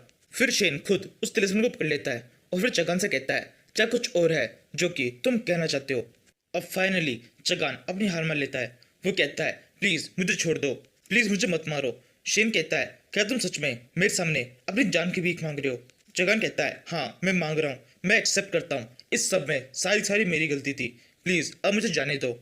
शेन कहता है तुम सच में बहुत ज्यादा घटिया हो, लेकिन फिर भी मैं तुम्हें जिंदा रहने का एक मौका देता हूँ। तुम्हें मुझसे माफी मांगने की जरूरत नहीं है, तुम्हें माफी सिया से मांगनी होगी। ये सुनकर शेन और चगान दोनों सिया की तरफ देखने लगते हैं। सिया भी उनकी तरफ देख रही होती है। सिया इस टाइम पर रो रही है। चगान चिल्ला के सिया से कहता है सिया प्लीज मुझे माफ कर दो, यहाँ पे जो कुछ भी हुआ उस समय मेरी गलती थी, मैं अपनी गलती को एक्सेप्ट करता हूँ। तभी शेन चगान के ऊपर एक और अटैक कर देता है और उसे जून पे गिरा देता है और उसे कहता है तमीज से सिया से दोबारा से माफी मांगो। ये सुनकर चगान कहता है ठीक है मैं दोबारा से माफी मांगता हूँ और इस बार तमीज से मांगूंगा। फिर चगान सिया के सामने अपना सर झुकाते हुए उससे कहता है प्लीज सिया मुझे माफ कर दो, मैंने उस टाइम पर तुमसे बहुत ज्यादा नॉनसेंस बातें कर दी थी, उन सभी बातों का मुझे बहुत ज्यादा पछतावा है, अब प्लीज मुझे ऐसे जाने दो। फिर शेन सिया से कहता है सिया बताओ इसका क्या करना है, तुम जैसा कहोगी वैसा ही इसके साथ में करेंगे, तुम बस मुझे एक इशारा करो, मैं उसी क्षण इसकी इस बॉडी के कई सारे टुकड़े कर दूंगा। सिया कहती है नहीं ऐसा कुछ भी करने की जरूरत नहीं है, इसको जितनी सजा देनी थी उतनी आप दे चुके हो, मैं इसे माफ करती हूँ। ये सुनकर शेन चगान से कहता है चगान खुश हो जाओ तुम्हें माफी मिल गई है। तुम्हें नहीं लगता सिया ने तुम्हें माफी देकर तुम्हें जिंदा छोड़ दिया है, तुम्हारी जान बचा ली है? तुम्हें कंपनसेशन के रूप में उसे कुछ देना चाहिए। ये सुनकर चगन बहुत खुश हो जाता है। चगन जल्दी से एक पोटली निकालता है और कहता है, बिल्कुल, मैं देने के लिए तैयार हूँ। इस पोटली के अंदर मेरा सब कुछ है। मेरे पास जितने भी रिसोर्सेज है वो सब के सब मैंने इस पोटली में रखे हैं। ये सब कुछ मैं दे दूंगा। जी सुनते शेन उस पोटली को जल्दी से सिया की तरफ फेंकता है और सिया से कहता है, सिया जल्दी से इसे पकड़ो। सिया उस पोटली को देखती है और फिर मुंह बनाते हुए वापस से उसे चगन की तरफ फेंक देती है और उसे कहती है, ये पूरी तरह से बेकार है। इन रिसोर्सेज की मुझे बिल्कुल भी जरूरत नहीं है। उस पोटली के जेब पे गिरते ही उस पोटली के अंदर के सारे रिसोर्सेज बाहर गिर जाते हैं। शेन रिसोर्सेज को देखता है और फिर कहता है, हाँ सिया बिल्कुल सही कह रही है, ये सारे रिसोर्सेज बिल्कुल बेकार है। जितने रिसोर्सेज तुम्हारी इस पोटली के अंदर है उससे ज्यादा को तो हम हर रोज यूज कर देते हैं और उन सबकी क्वालिटी इन सबसे बहुत ज्यादा होती है। तुम इसमें बिल्कुल भी काबिल नहीं हो पाए हो। कॉम्पनसेट के रूप में तुम्हें कोई ऐसी चीज देनी चाहिए जो कि सिया को पसंद आए। ये सिया को पसंद नहीं आई है, इसलिए अब तुम जिद्दा नहीं रह सकते, मरने के लिए तैयार हो जाओ। तभी आसपास खड़े हुए बाकी साइड के कल्टीवेटर शेन को बनाने लगते हैं। वो शेन से कहते हैं, शेन रुक जाओ, तुम पहले ही चगान को बहुत बुरी तरह से बीट चुके हो। उसने जो किया है उससे ज्यादा उसको सजा मिल चुकी है, अब उसको जाने दो। शेन कहता है, नहीं, ये मैं ऐसे इसको जाने नहीं दूंगा। और वैसे भी आप में से किसी को भी बीच में नहीं बोलना चाहिए। ये पूरा मैटर बहुआ सेट और किंग जुआन सेट के बीच का है। कोई और बीच में ना पड़े, यही उसके लिए अच्छा होगा। ये सुनते ही वो सारे रिपोर्टर दे देते हैं। उनमें से कहता है, नहीं नहीं, हमारा ये मतलब नहीं था, तुम जो चाहे वो कर लो। तभी चगान कहता है, मेरे पास में अभी भी कुछ है जो कि मैं तुम्हें दे सकता हूँ। मेरा ये स्पेल तिलिस्मन जिसकी मदद से मैं फिनिक्स को सुमन करता हूँ, वो मैं कंपनसेट के रूप में दे सकता हूँ। ये एक बहुत शानदार चीज है। ये कहते हुए चगान उस तिलिस्मन को सीधे सिया की तरफ उड़ा देता है। सिया उस तिलिस्मन को पकड़ती है और बहुत ज्यादा खुश हो जाती है। शेनी देखकर चगान से कहता है, सिया बहुत खुश है, तुम्हारा कंपनसेट उसे काफी पसंद आया है। अब चगान भी थोड़ा खुश होते हुए कहता है, मुझे खुशी हुई, उसको आखिरकार ये पसंद आ गया। इसके बाद में शेन चगन को वहीं छोड़कर वहां से आगे की तरफ बढ़ने लगता है। चगन भी उठता है और लड़खड़ाता हुआ आगे की तरफ चलने लगता है। वो सोचता है, इसने आज मुझे छोड़ दिया है, फ्यूचर में मैं ये प्रूव कर दूंगा ये इसकी सबसे बड़ी गलती थी। इसने आज मेरी जो ये हालत की है इसका बदला मैं इससे लेकर रहूंगा। ये बात मुझे हमेशा याद रहेगी। इससे बदला लेने के लिए मुझे चाहे कुछ भी करना पड़े, मैं वो सब कर जाऊंगा। जी सोचते हुए चगान दूसरी तरफ चलता हुआ जा रहा होता है। तभी शेन एकदम से रुकता है और उसे कहता है, चगान रुको, अभी तो केवल एक ही मैटर सॉल्व हुआ है, सीए के साथ में जो तुमने इंसल्ट की थी। अभी तक तो तुमने केवल उसी का भुगतान किया है, बहुआ सेट की भी तुमने इंसल्ट की है, उसका हिसाब अभी तक बाकी है। ये सुनते ही चगान के चेहरे के एक्सप्रेशन एकदम से बदल जाते हैं। जब वो पहले बहुत ज्यादा गुस्से में था, अब उसके चेहरे पर डर दिखाई देने लगता है। शेन यही कहता है, तुमने बहुआ सेट की काफी ज्यादा इंसल्ट की है। यहाँ पे काफी सारे कल्टिवेटर्स हैं जिसने ये सारी इंसल्ट सुनी है। ये इंसल्ट सब जगह पे फैल जाएगी, जिससे बहुआ सेट की रेपुटेशन खराब हो सकती है। जिसे ठीक करने का केवल एक ही तरीका है, जो है तुम्हें मारना। उसके बाद भी सबके पास में एक फायर पूछेगी, लेकिन सबको यही पता चलेगा जब कोई ऐसा करेगा तब उसे किस तरह की सजा मिलती है। अब ये सब कुछ यहीं पे खत्म होगा। ये सुनकर चगान शेन से कहने लगता है, प्लीज मुझे माफ कर दो, तुमने जो कुछ भी कहा वो सब कुछ मैंने कर दिया है। तुम और कुछ भी कहो वो भी मैं करने को तैयार हूँ। और रही बात बहुआ सेट की, तो मैं वादा करता हूँ फ्यूचर में कभी भी बहुआ सेट की तरफ आंख उठा के भी नहीं देखूंगा, किसी से कुछ भी बुरा बुरा नहीं कहूंगा। शेन कहता है, नहीं अब कुछ भी नहीं हो सकता। ये सुनकर चगान और भी ज्यादा डर जाता है। वो वहां से भागना शुरू करता है और चलने लगता है, कोई मुझे बचाओ, मास्टर आप कहाँ पर हैं? तभी शेन भागकर चगान के सामने आ जाता है और उससे कहता है, कोई भी तुम्हें बचाने के लिए नहीं आएगा, मुझे इससे कोई फर्क नहीं पड़ता है, तुम्हारा मास्टर कौन है, तुम अब मरने वाले हो। ये कहते हुए शेन चगान की गर्दन के ऊपर अपनी तलवार से एक जोर से अटैक कर देता है। शेन का ये अटैक और चगान का खेल खत्म। शेन की तलवार की इस एक स्ट्राइक से ही चगान का सर उसकी बॉडी से अलग हो जाता है। चगान जोर से चिल्लाता है और फिर मर जाता है। चगान जोर से चिल्लाता है और फिर हमेशा हमेशा के लिए शांत हो जाता है। आसपास से कल्टर चिल्लाने लगते हैं, ये क्या हो गया, इस लड़के ने एक सैंड के डेसिबल को मार दिया। शेन मरे हुए चगान से कहता है, ये सब अभी खत्म नहीं हुआ है, हो सकता है तुम्हारा पुनर्जन्म हो जाए। इस जन्म में जो कुछ भी हुआ है अगले जन्म में वो याद रखने की कोशिश करना, और कभी भी किसी की भी इंसल्ट करने से पहले 2-3 बार सोच लेना कि तुम्हारे साथ भी कुछ भी गलत हो सकता है। शेन के इतना कहने के साथ ही इस सीरीज का ये एपिसोड खत्म होता है। शेन ने चगान को मार दिया है। यहाँ पे किस किस को लगता है शेन को चगान को छोड़ देना चाहिए था और चगान को इतना ब्रूटल तरीके से नहीं मारना चाहिए था, क्योंकि शेन चाहता तो चगान को एक अटैक में खत्म कर सकता था, लेकिन शेन ने ऐसा नहीं किया। शेन ने चगान के ऊपर कई सारे छोटे छोटे अटैक किए, उससे माफी मंगवाई, उससे कंपनसेट दिलवाया, उसकी इंसल्ट की, उसके बाद में भी उसको मार दिया। यहाँ पर इस बारे में कौन क्या सोचता है, अपने थॉट्स कमेंट में बताओ। नाउ डूम्सडे हंटर इस सीरीज के अंदर हमें स्टोरी बताई जाती है एक अर्थ की, जिसमें एक पोर्टल ओपन हो गया है। ह्यूमंस ने जब इस पोर्टल को देखा तब उन्हें लगने लगा ये एक गेम है। थोड़ा टाइम बीता, ऐसे ही और भी बहुत सारे पोर्टल्स ह्यूमन वर्ल्ड के अंदर दिखाई देने लगे, जिनके अंदर से हजारों संख्या में मॉन्स्टर्स ने ह्यूमन वर्ल्ड के ऊपर अटैक कर दिया और पूरे ह्यूमन वर्ल्ड को तहस नहस कर दिया। ह्यूमंस भी काफी ताकतवर थे, उन्होंने किसी तरह से मॉन्स्टर्स के अंदर फाइट की और डीमन लॉर्ड को मार दिया।